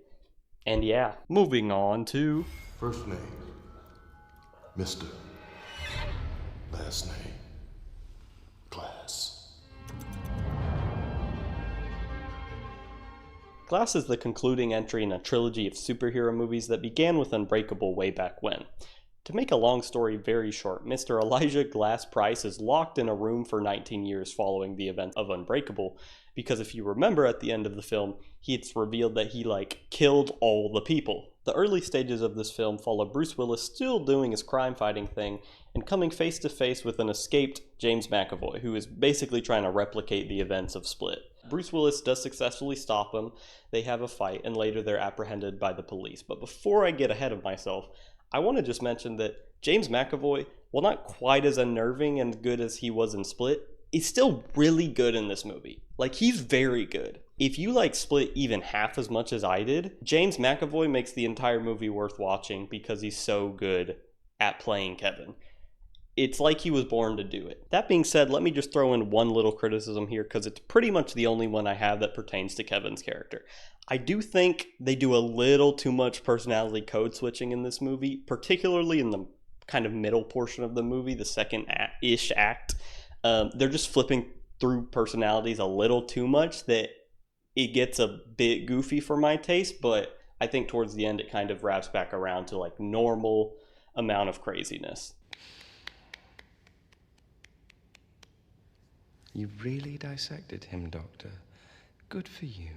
Anyway, going back to that Bruce Willis the Beast showdown from earlier, they fight for a bit, there's some cool moments, the girls don't get eaten, all that's great. But kind of at the end of the fight, they both like crash out of a building window and then are surrounded by police who then capture them. After the police apprehend these two, all 3 of our heroes, well, I guess they're not here, these 2 are kind of, you know what? All 3 of our heroes are brought and round up into one place. They're assigned a psychiatrist who attempts to convince them that they're all just having kind of this shared psychosis and that none of them are actual like superhero characters, which they all think they are. They don't actually have powers. And she attempts to explain away all the moments that they see as definitive proof of this. And look, some of that may be true, but this guy can jump really high, so I think his powers are real. That's my argument. And you know what? It's proven correct. If you hadn't watched the previous 2 films in the trilogy in a while, you know, the details a bit fuzzy in your head, the therapist arguments genuinely start to make sense. And look, I'll be the first to admit that while watching this movie for a very brief but still very real moment, I thought Shyamalan was really gonna try and convince me that they didn't have superpowers. You know, a kind of classic, the twist is that there is no twist, like a Signs moment. But as the movie went on, I think I came to the realization that I don't think Shyamalan is willing to kind of take those swings for the fences, take those huge risks anymore, especially after the failure of some of his previous films. The Happening. While it might be interesting to go for the angle of they just think they're superheroes and they're crazy and need to be stopped, while there might be something interesting there, I also get not wanting to fully go there because it's like, you don't want to quote unquote ruin the previous 2 movies, which do very much ride on the fact that like the main villains and heroes' superpowers are real. Obviously, this does not happen. The psychiatrist knows that the jig is up. You know, she knows their powers are real and is just kind of fucking with them and hoping she can get them to go quietly by thinking that they're just normal people. More on that in a bit. Anyway, our 3 main characters are all locked up in what is essentially a makeshift prison, and very special attention is being paid to Elijah Price because he's like the smartest man ever, but they've got like 100 cameras monitoring him, keeping a real close eye on him because they don't want him to do any fuck shit. Now here's the thing, at a certain point the movie realizes that plot needs to happen, and so with a bit of luck and Elijah just being the smartest person who's ever lived, you know, like fucking John Kramer from Saul just predicting the future straight up. But the movie realizes the plot needs to get on, and Elijah Price escapes his room. Elijah Price gets some intel on the place by snooping around on some computers, and gathers info on the other 2 patients as well. He goes to meet Kevin, basically has a conversation where he's like, if you can prove and show to me that the beast is real, we're both gonna get out of here, we're gonna escape tomorrow, and like we're gonna be buddy-buddy and do really cool villain shit. Kevin goes along with it, shows him the beast. Elijah Price believes him, and that's basically the plan. But before he actually enacts his escape plan the following day, he also goes to Bruce Willis and says, hey Bruce Willis, we're gonna go do evil shit. You have to prove to yourself that you actually are a superhero. At this point in the movie, Bruce Willis is actually kind of trusting the psychiatrist lady and starting to believe that he might just be normal and a crazy person. But Price is like, no, you have superpowers. You have to break through that steel door that's keeping you closed. And if you don't, we're gonna like do villain shit and kill everyone. We are going to the tallest building in the city. There are 3 floors that house a chemical company in that building. I am going to blow up that building using their chemicals, David. You might want to try and stop us. Bruce Willis does have superpower, and he does escape the metal door to go stop the villains. As that's happening, our 2 ne'er-do-wells, they go to like the ground or basement level, they fight a couple guards, and they're in the parking lot and they're ready and they're kind of chatting each other up about how they're about to do some real cool villain stuff on the top of this big tower. Bruce Willis gets to the parking lot at about the same time, and we have our epic 3-way superhero clash. And you know what? The superhero fight's pretty fun. It follows a lot of the kind of normal beats you'd want a fight to follow, and I don't know, it's pretty entertaining. Bruce Willis's son shows up. Oh, I guess I forgot to mention. Bruce Willis's son, I should say in Unbreakable, who's now grown up, not Bruce Willis's son, like in real life. All 3 of these characters are back, and they're kind of like the normal character counterpart to each of the guys, right? Like Bruce Willis's son is his counterpart, Anya Taylor-Joy's is Kevin's, Price's mom is Price. As they're all fighting, Bruce Willis's son mentions to Kevin that his dad, the better of his 2 parents. Oh, I completely forgot to mention that in Split. Okay, another reason I like Split real quick. So you remember how like in Split, Anya Taylor-Joy had kind of the underlying B plot that affected how she acted, where like her father was abusive and weird and stuff. Kevin's mother in Split is the abusive one. And so you kind of have this parallel where it's like 2 damaged individuals. From what little we get in Split, Kevin actually quite was happy around his father. His father seemed like a decent person, but he died when Kevin was very young in a train derailment.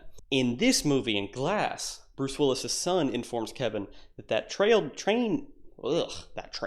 Bruce Willis's son informs Kevin that the train derailment his father died in is actually the same train derailment that kickstarts all of these superhero events all the way back in Unbreakable. The train derailment that only Bruce Willis survives from. The train derailment that was directly caused by Elijah Price trying to live out his villain comic book fantasy, which he's doing a pretty good job at. So Kevin and Price, who have been buddy-buddy this whole time, now Kevin's really fucking mad, but he's kind of just having a lot of feelings, and so he's kind of just mad at Price and Bruce Willis, and he's just like going to town on both of them. Price, his bones are made of glass. He like kills him, and it's fatal, but he's still bleeding out on the ground, and we'll get back to him. Kevin tries to kill Bruce Willis, but before he's able to, he gets shot at by the police. The person who ordered to shot him was the psychiatrist from before. And then Bruce Willis, whose weakness is water, is basically just drowned by the police and dies. And then the not very subtle twist. Oh my god, the psychiatrist lady wanted to kill all the superheroes because she thought they were dangerous. What? Who could have seen this coming? Now look, it's a little more complicated than that. Psychiatrist lady over here is actually part of like a super secret society whose basically sole purpose is dedicated to killing all the supes, as Huey would put it. And you know what? The thing is, they might have a point. They believe that Bruce Willis's powers, basically the entire character of him,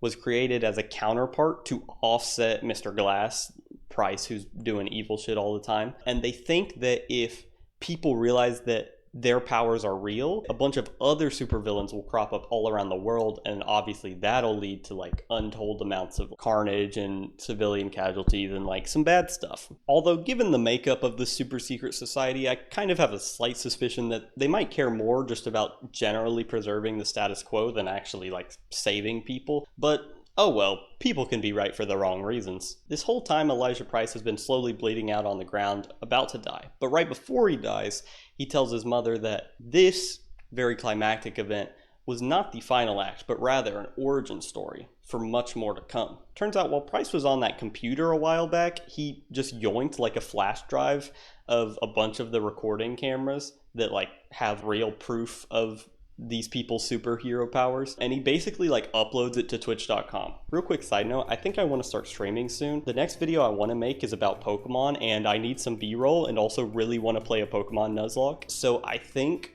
like the Saturday after this video goes live, I'll put the date here, or rather my editor will. Thanks, Jane. I'm going to start streaming, and I think I'm going to do just like a randomizer Nuzlocke, and I think it's going to be fun. And if you're interested, you should click the link in the description and follow me. And yeah, I think I'll probably try and stream at least an hour or two every Saturday. And basically that's, look, that's my little, I get to shill a little bit, okay? It's, how long's this video? I get to shill a little bit. Anyway, getting back to Glass, those three minor characters from earlier all agree that the world needs to know about these people and their super gifts, no matter how good or evil they are with their intent. So they all agree to upload the video basically and share it worldwide. And the movie basically ends with a shot of the train station where all of those three main characters are, zooming out, all the like bystanders on their phone like suddenly getting it pinged and just realizing that, oh shit, the world's different now. And that's it. No more superhero movies. Glass as a movie had pretty mixed reception, both on release and the years following. The general consensus was that critics were pretty hit or miss, kind of wishy-washy on the film, and that the audience liked it a good bit more, and most people enjoyed it. Now, normally I'm actually one to side with the somewhat snobby music critics, because I think oftentimes they're right, but I think I'm gonna have to go with the audience on this one. I think Glass has a lot of flaws and is incredibly rough around the edges. It doesn't even really build up a twist, just there's a twist that kind of happens out of nowhere, and then the threat of like that super secret organization is immediately dealt with. And it's weird, and like the kind of overall pacing and structure of the movie is weird, but I don't know. I just think there's some neat stuff going on. While it's definitely the worst of the three superhero movies in that trilogy of like kind of gritty, realistic superheroes, I like the closure it gives, and I like a lot of the parallels of like, okay, we have these three characters, and we've got Bruce Willis over here, the good guy. We've got Price, the obviously evil person, and then we've got Kevin, who is like in between, right? He's got like some good personalities, really just one, and some that are willing to just be evil. And there's like some cool dynamic stuff there. And while it's pretty clear that the psychiatrist woman forget her name completely, is just bullshitting. It's still fun to watch her try and convince people. It's a strange film, but one that I liked, even though it might slightly lessen the eeriness of Split. I think Split as a movie works better if you kind of linger on the feelings of the film and don't like know what happens exactly after. Kind of works better if you're like, oh, he could still be out there, he could still do crazy shit. In this movie, it's like he tried, but he like failed pretty quickly, and like no one else really got hurt aside from like the other two superheroes. I realized I was like, I like Glass. Here's all the things that suck about it. As janky and scatterbrained as this movie is, I kind of like it for not much of a good reason. I just like it, and you know what? I don't have to explain myself to you. Fuck you, it's my video, 6 out of 10. I call it like I see it. I kind of like Glass, and you just have to deal with that. Well, I do think Bruce Willis, who in this movie I think you can tell was starting to kind of lose his memory. He has like Alzheimer's or something. But even through all that, I think his relationship with his son is pretty charming and cute and fun. James McAvoy is still doing a great performance. Not quite as good as in Split, but the movie's worth watching alone just for him again. Why did you pick us, Hedwig? Oh, because you're impure and you haven't done any suffering. It's still really fun to watch Samuel L. Jackson with his crazy hair play like this puppet master character. And I know it's cheesy. I love his fucking dumb purple suit. It's so awesome. He thinks he looks like the coolest person ever in it, and he's half right.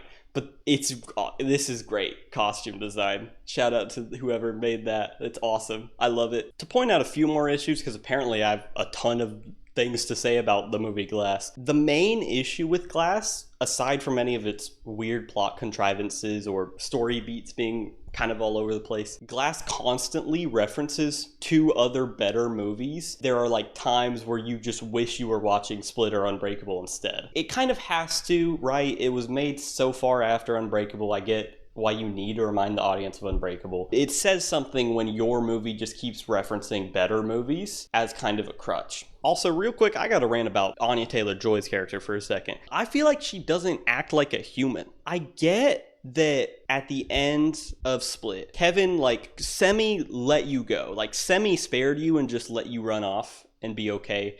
And the police dealt with your uncle, and that's great. But you shouldn't want to be near this person. He tried to kill you. You shouldn't want to associate or be anywhere near him. So I don't know why you're, like, I think Shyamalan just really wanted to have the, like, 3 normal characters as the counterpart to the 3 superhero characters. But I just don't think it makes sense. There's some weird Stockholm Syndrome stuff going on here, and I don't like it, and I don't feel like it fits her character, even given all that she's been through. All right, to quickly wrap up this segment on Glass, which I've talked about way longer than I thought I would. Despite all the many, many flaws of Glass, I still think it's worth watching if you even kind of enjoyed Unbreakable or Split. Some interesting stuff going on, and I think there's enough to make up for the faults of the film, and I'd give it about a 6 out of 10. Next movie. We're older. Am I okay?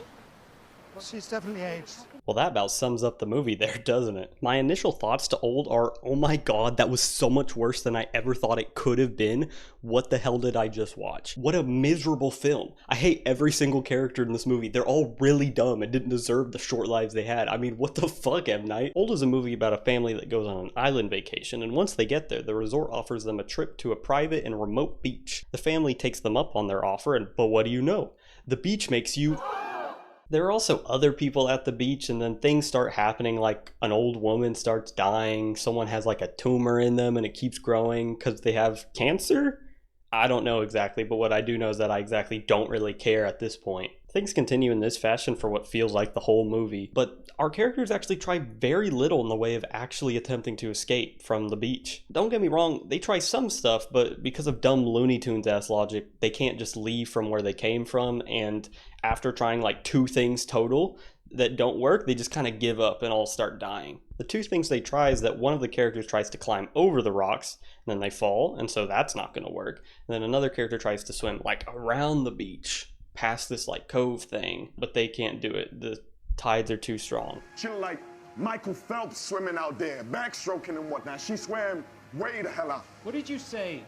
I don't know, man. Maybe it was butterfly stroke. I don't watch the Summer Olympics like that. And then they just kind of give up. And it's like, oh, that's it? We're okay being on the beach now? I do get in part what this film is trying to do. Something, being content with what you have, and also the like C plot of like, oh, all these people with these physical and mental problems are on the mystical beach and we're attempting to reconcile them because of the twist at the end. If you can even call it a twist. Twist my ass. More like the reason the events in the movie happen at all. I suppose there is something interesting the twist is trying to hint at, if you can even call it a twist, where it's like, oh, is it worth killing one person to save 10? What about 100? Surely 1,000, right? But I just don't care. Oh, I guess I should say what the twist is. Okay, so yeah, the resort people that own the beach know that the beach that they put all like our characters on makes you age, and they're using it as like a research facility to try out like all these experimental cures and drugs for like tumors and stuff, Alzheimer's and all that. And the idea is that they do that so they can benefit more people. You just got to kill a few. And like, look, I'm not saying there's nothing interesting there. I'm just saying I think it's done in maybe the worst way possible. Like, look, I get some of the themes the film is trying to possess, but it's just like, I'm not buying it. I don't care if I'm 6, 20, or 50. I went off this goddamn beach because I want to live a full life, and the company here sucks. The movie ends with the two children from like the initial family that we follow escaping the beach due to dumb plot contrivance that isn't brought up until like the very end of the film, because of course. And then once they escape, they bust like the whole resort's operation. I mean, what the hell? What's the point of building up this supposed to be like kind of somewhat nebulous institution on the resort that's doing all these fuck ass things to people if they just like crumble instantly and like none of them even try to fight back or have any weapons at? Like, it's just like, how can the conspiracy crumble so quickly? What are we doing here? This movie was I guess still is pissing me off. Shyamalan, buddy, you were doing so well. After our sellout era, we were slowly making good movies again, and it was a blast. I had a great time. But now we're back to like happening levels of garbage. I will say it's probably not quite that bad. I'm not as angry here as I was there, believe me. I mean, I'd put it a notch above The Happening, surely. I probably also would put it above Avatar and After Earth, because at some point I have to acknowledge the objective terribleness of those films. But still, it's really bad. Don't watch this movie. It's not worth it. Yeah, I mean, I guess I'd put Old slightly above Avatar, but honestly, if I had to watch one of those two movies again, I'd probably watch Avatar again. Because yeah, it's boring, but at least I wouldn't be fuming the whole time. Old is a movie with like 7 out of 10 ideas executed as terribly as possible. Fucking 3 out of 10, dog shit. The big one? His name's Leonard. He says they have the most important job in the history of the world. Jehovah's Witnesses. Great. They have these weapons! Knock at the Cabin is a movie about... Well, you know what? This doesn't feel quite right. Give me a second.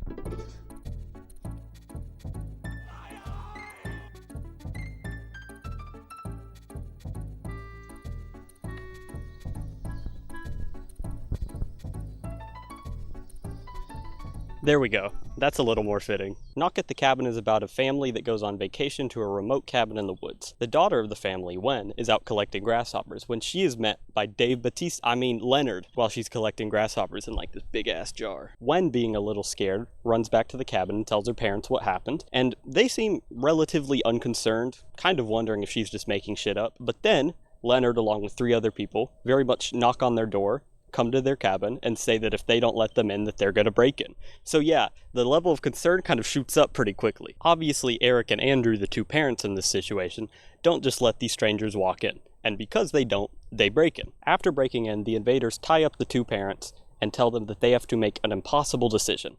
They have to sacrifice one of their family members in order to save the rest of humanity from devastation. Now's a good time to mention that Andrew is the more analytical of the 2 dads, whereas Eric is more empathetic and understanding. Andrew's more on the I'm sure there's a logical explanation for everything sort of vibe. As the family comes to terms with what the home invaders have been telling them, the invaders proceed to show the family like videos on the TV, like news reports and stuff of all the terrible things that's happening, and they claim that it's happening as a result of this family taking too long to make their decision. When the family decides to take even longer deliberating over the decision, slowly, one by one, the 4 home invaders start killing themselves. And they do this thing where they like put a bag over their head and it's something, the voice of God speaking through them, something like that. Eventually, the last member, Dave Bautista, kills himself and informs the family that they only have, quote, a few more minutes left to make their decision. Andrew just wants to leave and put everything behind them, hoping that it was all somehow a big elaborate lie. Eric, on the other hand, has seen enough, and in the end, decides to sacrifice himself, leaving the other 2, Andrew and Wen, to drive off alone in a disturbed silence. Well, not complete silence. There's a little music. At the end of the film, the 2 stop by a diner as they're leaving the devastation, and when they watch the newscast going on in there, it seems that Eric's sacrifice has worked. Overall, the movie is a fairly simple concept, and while I have a few gripes, I honestly really like this one. While there's certainly tropey moments, I think these characters, much more than a normal Shyamalan film, feel like real characters. Even in a lot of Shyamalan's better movies like Signs, the characters don't exactly always feel 100% real. Shyamalan has a very quirky way of writing, and that style certainly comes through in most of his work. Overall, this movie felt much more stripped back for Shyamalan, and I'm really grateful for that. I think it really works and sets a tone that is otherwise not expected of Shyamalan, and maybe part of that is because it's based on a book. I did really enjoy seeing Ron Weasley play an ex-racist New Englander. That was pretty fun. When did Dave Bautista become, like, a good actor? I guess it's not his fault necessarily that he's always cast as kind of the big, strong, dumb guy. I mostly just know him from the one Guardians of the Galaxy movie I watched, but I don't know. He's really good in this. He's really emotional. When he starts talking about...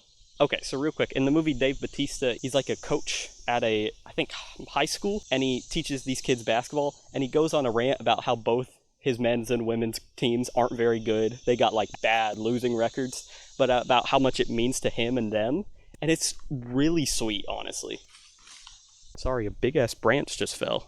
I got scared. But when I say Dave Bautista is good, I mean, like, shockingly good. Like, easily the best actor in this movie. Like, he alone is worth watching the movie because he puts on such a great performance. I'm not joking. I almost cried at the part where he's talked about his, like, bad sports teams. It was just really touching, and then he kills himself, and it's like, damn.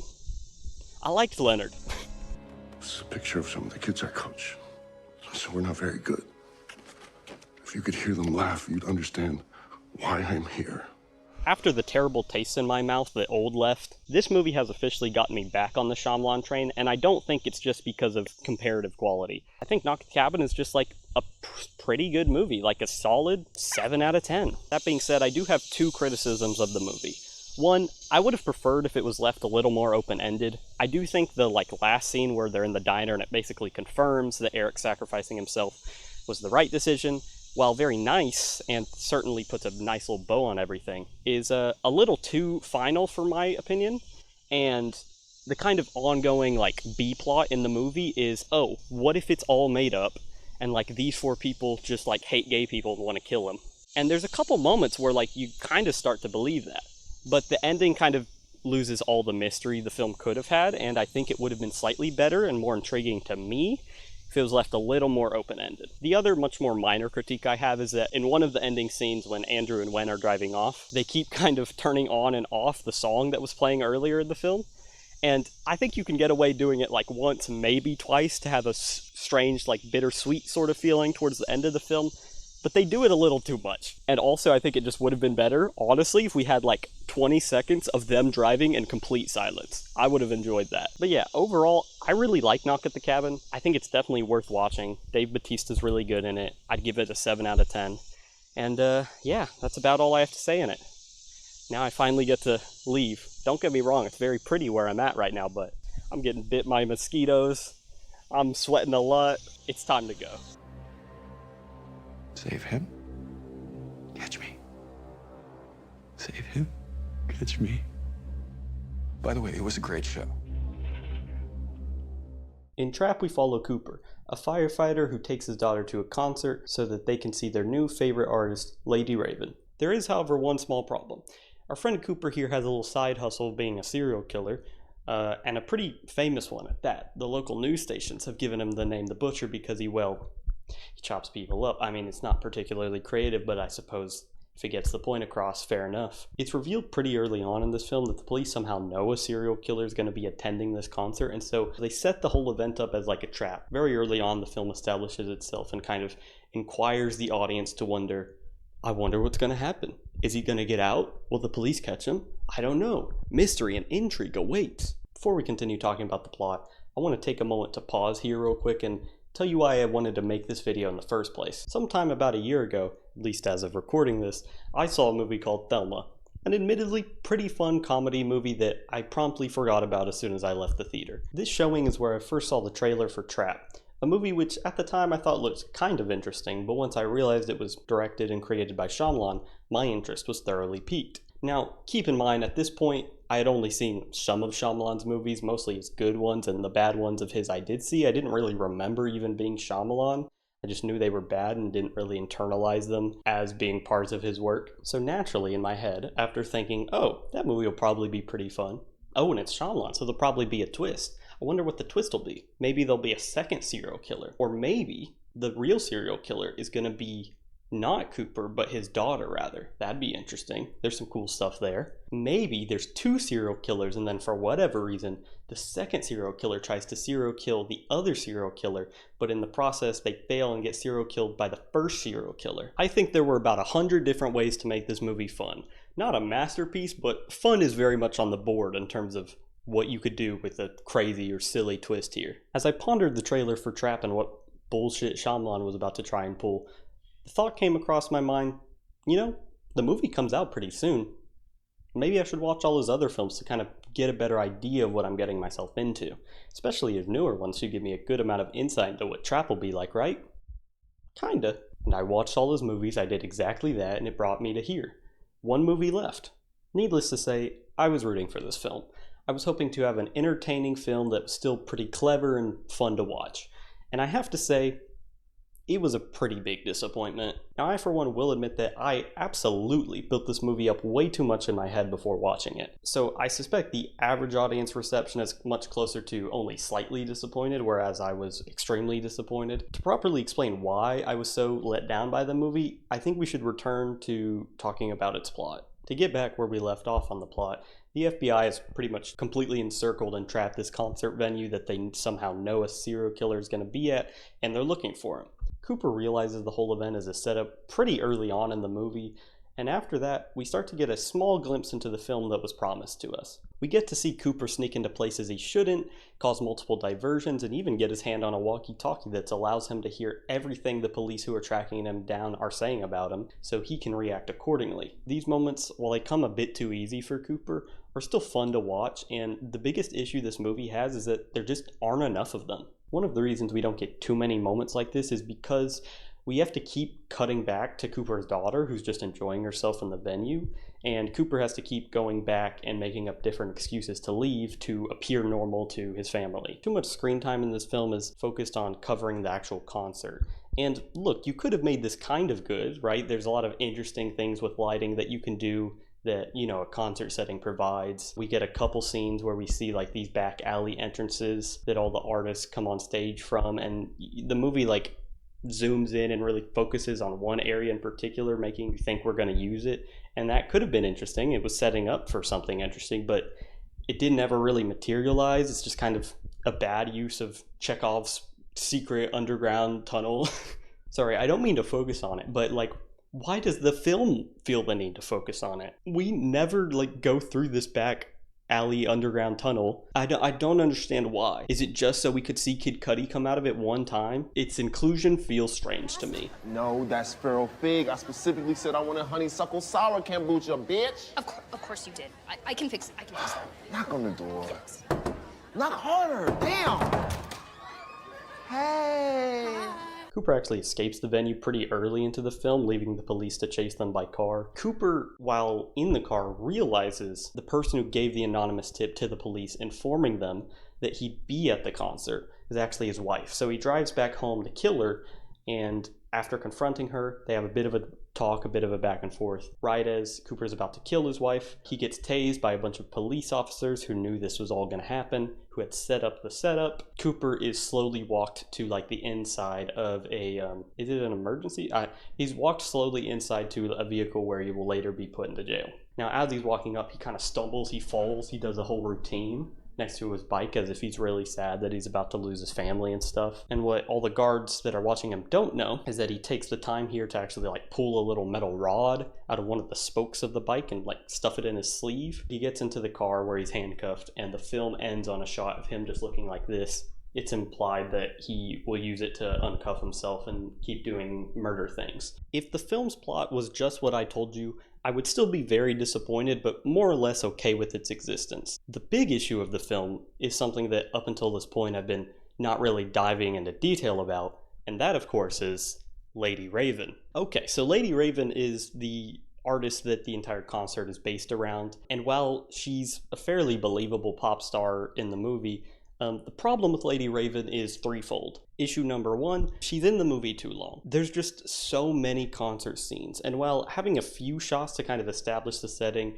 seems reasonable enough to me, there's just so many of them. For what it's worth, a lot of the scenes are done well in the sense of they do make you feel like you're watching a concert, which I suppose is kind of cool. It's not nothing. There's just too many of them, and it feels like so much screen time was diverted away from the actual story and making it interesting so that you could have all of these scenes where like she does full songs. It just drags on really the whole time. Problem number two, for some reason, which we'll get into in a bit, Shyamalan makes this character incredibly important and crucial to the story.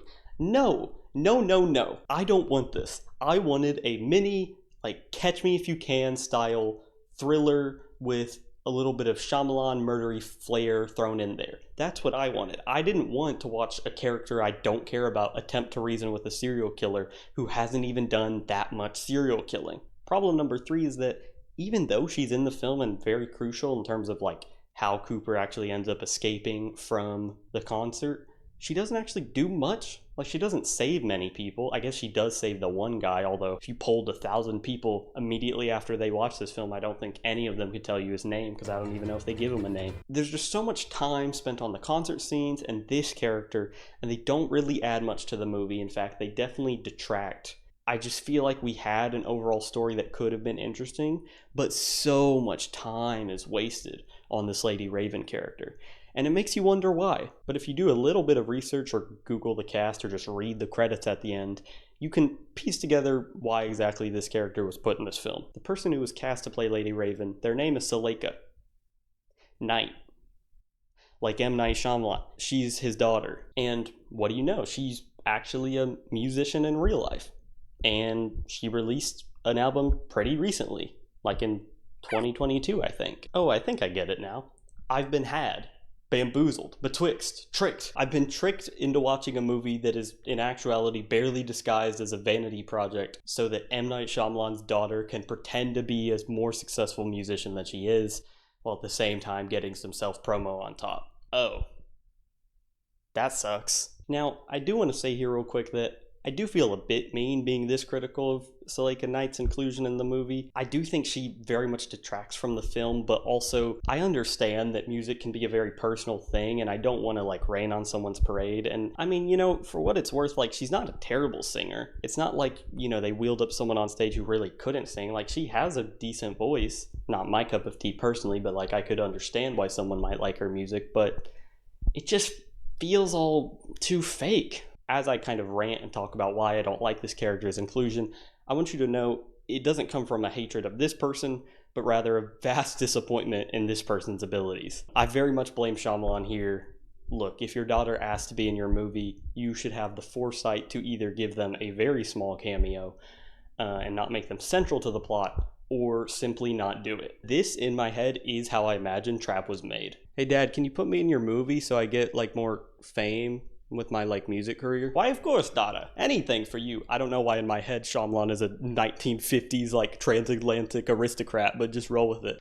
I'd do anything for you. We're gonna put you on the silver screen, make you a star. Awesome. Can we get maybe someone famous in the movie so it's like a surefire hit? Let's see, Johnny. Play that one about falling down the I don't know about famous, but we can get Josh Hartnett. How about Josh Hartnett? Who's Josh Hartnett? Oh, you wouldn't know. How about we get Kid Cudi in there for a little bit? Oh yeah, I know who that is. Awesome. Great, Johnny boy. Consider it done. And then Trapped the movie was born. I went into this film really wanting to like it, but I have to say, Shyamalan really dropped the ball with this one. While it's not as objectively terrible as the Avatar, as insulting as Old, or as, like, fever dreamish as The Happening. Jesus Christ, The Happening's still making me mad. We're like 5 movies past it almost. But the film does still have some mildly entertaining moments within it, even if it never quite all materializes and comes together. I hesitate to say Josh Hartnett gives a good performance because, man, some of this dialogue is just... I mean, it sure is something. Look at the stage where that guy came out. I wonder what's down there. Hey, we should climb down and see where it leads. It looks really cool. What?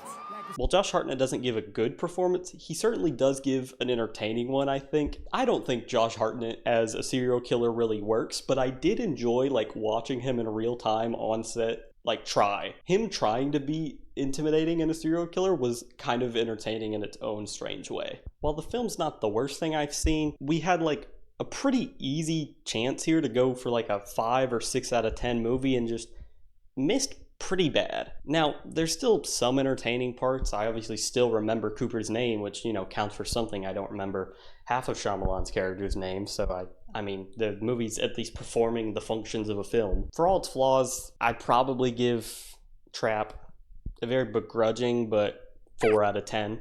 I think it's not quite as bad as Old or The Happening or Avatar or After Earth, but yeah, it's just not very good. Pretty disappointing. I mean, I certainly built the movie too much up in my head, but that's on me if anything. It's just not very good. The dialogue is very slanted.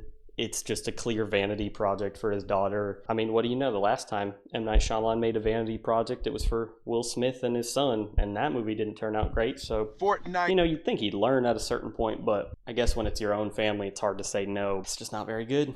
Not much more to say on it. And that's all of them. We've watched every single M Night Shyamalan film. But real quick, before you go, let me show you what the people want to see. The tier list. We're going to start top from bottom here. So the first tier is the peak tier. Genuinely really good movies that I would rate like a 9 out of 10. Those 2 movies include The Sixth Sense and Split. Now look, I get that The Sixth Sense is the general consensus for M. Night Shyamalan's best movie. A lot of people would say he peaked early. I really like Split. I didn't see the twist coming. I think James McAvoy, it was a delight to watch perform. Look, I know it's a bit of a hipster choice, but I think Split is my favorite Shyamalan movie of all time, and yeah, I think I'm going to stick to that one. Anyway, The Sixth Sense is obviously still really good. 9 out of 10, great movie. The next tier down, we have fantastic movies with only a few things wrong with them. The movies in this tier include Signs, The Village, and Unbreakable. I do think Unbreakable is the best of these 3 movies. I would give it about an 8 out of 10. I'm kind of rehashing a lot of the ratings. I'll try and not do that so much, but Unbreakable's just really fun, man. Even if you see the twist coming, like, it doesn't matter. Samuel L. Jackson's a delight to watch, and really the only thing that holds this movie back, the has a few things wrong with them part of the tier, I think I just don't really like Bruce Willis, man.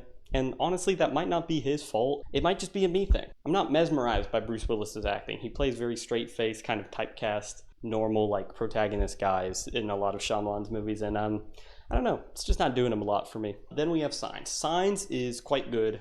I really enjoyed it. It uses a very limited setting in terms of, like, they're in the house for most of the movie, but it gets away with it because it's done really well. The big things holding this movie back, it's a bit cheesy. Shyamalan's repeated use of God starts to wear on me a little bit, at least feels like it's used in a similar way as it was in Wide Awake. And I'm sorry, I can't let it go, but Mel Gibson being in the movie makes it tough for me. It's still really good, and I acknowledge that, but there are just some things that are hard for me to let go. The Village I really like.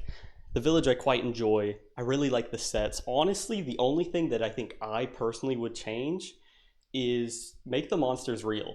Like, the ending in the movie isn't great. You could probably come up with a better twist ending, because this one's pretty obvious. You see it coming from a mile away. But I just kind of wish the monsters were real, man. I think they look cool. Anyway, moving on to the next tier, we've got low-budget darlings. This tier includes The Visit, Knock at the Cabin, and Devil. These are all films on the lower side of M. Night Shyamalan's budget, but they're all still really good. I think The Visit is probably M. Night Shyamalan's most underrated film. It's like real solid. I quite enjoy it. The twist I somehow didn't see coming, despite seeming obvious in hindsight, and the actress that plays the old woman is really captivating and good. Detractors from this film might say it's just a Paranormal Activity ripoff, and look, you might be half right. Jason Blum did a lot of work on this film and certainly kind of helped put M. Night Shyamalan back into somewhat positive critical prominence. Hi, Ghost. My cat just jumped down. Look, if it's a Paranormal Activity ripoff, I kind of don't care. I like the first few Paranormal Activities movies. That's fine with me. I've said most of my piece about Knock at the Cabin already, but I quite enjoyed it. It's a very self-contained story based on a well-received book turned into a pretty well-received movie. It's just solid. And then we have Devil. Devil's probably the more controversial addition on this list. There's a lot of slanted acting, a lot of strange dialogue in the beginning, a lot of commentary that's very on the nose. But you know what? I really like the setting of a bunch of people trapped in an elevator. I think the movie has a couple of really cool moments, like when the old lady reveals herself to be the devil, when like the devil for a brief moment like appears on frame in the like staff worker's office. I kind of wish they didn't like pause it and focus on it so much in the movie. I kind of wish they had it and like just pretended like the characters didn't realize it. I think it could have been cooler that way, but the movie just does a couple of things very right, and I have a bit of nostalgia for it because I watched it when I was very little. I've seen this movie like 6 times. I really do enjoy it, despite it probably only being like a 6 out of 10 at best. Then we have the movies I like way too much tier. Now, we're not quite yet into the realm of like bad movies, but we're like starting to get there. So the movies in this tier include Glass, it includes Lady in the Water, and Praying with Anger. So Glass, well, obviously, in my opinion, the worst of the 3 in the kind of superhero trilogy going on, I still think it's worth watching once. There's enough interesting things going on there. I like the dynamic of having like the 3 characters with superpowers, one who's good, one who's evil, and one who's somewhere in the middle. And while Anya Taylor-Joy's character doesn't really fit or make sense to me in this movie, I like that there is a complementary trio of characters with no superpowers in the film. I think that's kind of interesting, and there's just some neat things going on. While there's a lot of holes in Glass, I still think keep it interesting enough and worth watching once to at least kind of conclude the trilogy of movies. And like the tier suggests, this movie isn't like amazing, but I feel like I like it a little more than I should. In a very similar vein, we have Lady in the Water, which I believe at the time I initially reviewed as a 6 out of 10, but in hindsight, I'd probably downgrade it to a 5 out of 10. Lady in the Water has a lot of strange things going on with it, easily the most contrived Shyamalan movie of all the movies, and it does wear on you a bit in the beginning, and the fourth wall breaking gets particularly annoying towards the end and obnoxious. Obviously, M. Night cast himself in a role he shouldn't have. But I think like halfway through the film, you kind of are just like, oh, we're doing like weird, crazy shit. Okay. And if you just let the film kind of like sweep you away and wash you on the Lady in the Water ride, it becomes kind of fun. I don't know, man. I think it gets a lot more hate than it deserves. There's certainly issues with it, and if you hated Lady in the Water, I wouldn't blame you. I liked it. And then Praying with Anger is on here, not because it's like a great movie, just because I found it pretty interesting. Considering it's Shyamalan's first movie, I feel like there was like a 30-minute section in it where I was like honestly really engaged and like enjoying myself. And while only being like truly engaged for 30 minutes of a movie isn't a crazy compliment, considering it's Shyamalan's first ever movie he made when he was 22 years old, it's like, I don't know, I feel like there's something there. Part of me liking it more than I should might just be that because it's really hard to find a copy of it, there's like this weird mystique around it. It's in this really low quality version, but I don't know, it's just cool to see a really young Shyamalan star in his own film. I had quite a good time watching it, to be honest. Okay, now we start to get to the bad movies. So here we have the Fuck You Shyamalan tier, which is all the movies I really am mad that Shyamalan made me watch. Trap being one of them. Trap is extremely disappointing, as I just talked about, and I had really high hopes for it, and that's all I have to say. We just talked about Trap. Old is a movie that I felt genuinely insulted after watching it. There is a moment in the film where M. Night Shyamalan makes a cameo, fine, that's what he does, and he like is one of the people that's like collecting data on all the people that are aging on the beach rapidly, and he's like looking at them through a little telescope thing. There's like a uninterrupted 15-second shot of M. Night Shyamalan just looking into the camera. And when I watched that moment, felt like he was peering into my soul and making fun of me for watching his terrible, terrible movie. So yeah, Old definitely belongs here in this tier. Wide Awake is not a movie that I'm angry Shyamalan made me watch. To be clear, no one made me watch this, but I'm not angry about watching Wide Awake. It's just like, in terms of quality, I think it sits around here. I don't know, just kind of bland religious movie. What do you want from me? Then we have the tier for objectively terrible films that are occasionally very funny. And the two movies in this tier are predictably After Earth and Avatar. I suppose After Earth is slightly better than Avatar, but honestly at this point, who cares? After Earth is funny more in its bad presentation at points with like CGI and stuff more than actual dialogue. And Avatar is really funny because they do a big dance and make like one kind of small rock move.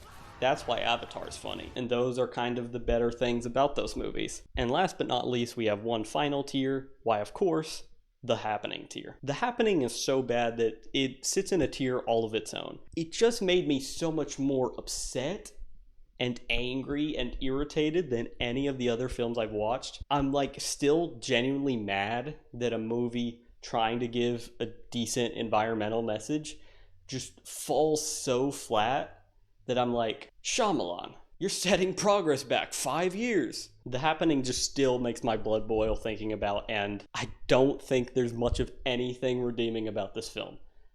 There is one kind of funny moment where there's this strange character who really likes hot dogs or something, but I don't even really remember what was funny about it. Maybe that was it. We're packing hot dogs for the road.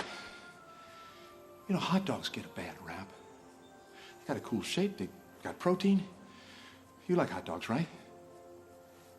The Happening is really bad, and I think easily Shyamalan's worst movie. Maybe not easily, maybe Avatar is up there, but it's certainly the movie that I had the least fun watching and would never watch again. Shyamalan's certainly had a very checkered past when it comes to the quality of his movies, having some incredible peaks and some truly loathsome lows, but you know, overall, I think Shyamalan's probably a little underrated. While he certainly peaked early in a lot of people's minds with The Sixth Sense, I think the lingering taste of Avatar and After Earth back to back left people kind of over him entirely, and I don't know that that's entirely fair. While he still certainly has the chance to make some terrible movies, like Trapped and Old, I think he still has potential to make pretty good movies every now and then, and I think people get a bit too hateful when his name comes up in conversation. I think Shyamalan overall is still a pretty good director and has some movies that people don't really talk about at all, like The Visit, which I really like. I kind of just hope that people can understand that while there are a lot of bad and a lot of really bad Shyamalan movies, he still puts out good ones from time to time, and they're worth highlighting. Things like Knock at the Cabin are worth seeing, and you shouldn't roll your eyes immediately if you see Shyamalan is working on a film. But if the film then looks bad, feel free to do so. And now we're done. That's officially it. And just real quick before I kind of end things off, I just want to say, if you made it this far, please feel free to, subscribe or like or leave a comment. Comment especially because I'm kind of trying something new here. The format of like me showing my face and talking into the mic. It's all very new to me. That's why you might have realized that I didn't understand that, I should hold the mic close to my face if I want to have better audio. That's why in like the Sixth Sense segment it sounds terrible. This one's obviously way longer than I anticipated it initially being, but I'm trying a new format here with like kind of me talking in person. I guess now's a good time to bring up, I didn't want to do like a face reveal or anything just because it felt weird. I don't care if people know what I look like, but I guess here it is, hey, this is what I look like, kind of unannounced. But yeah, I'm trying something new here. I'll probably make some more videos in this sort of format. Maybe not all of them will be, over an hour long like this one, but I had a lot of fun making it and would like to make more stuff like it in the future. Yeah, I think that's all I have to say. Okay, bye.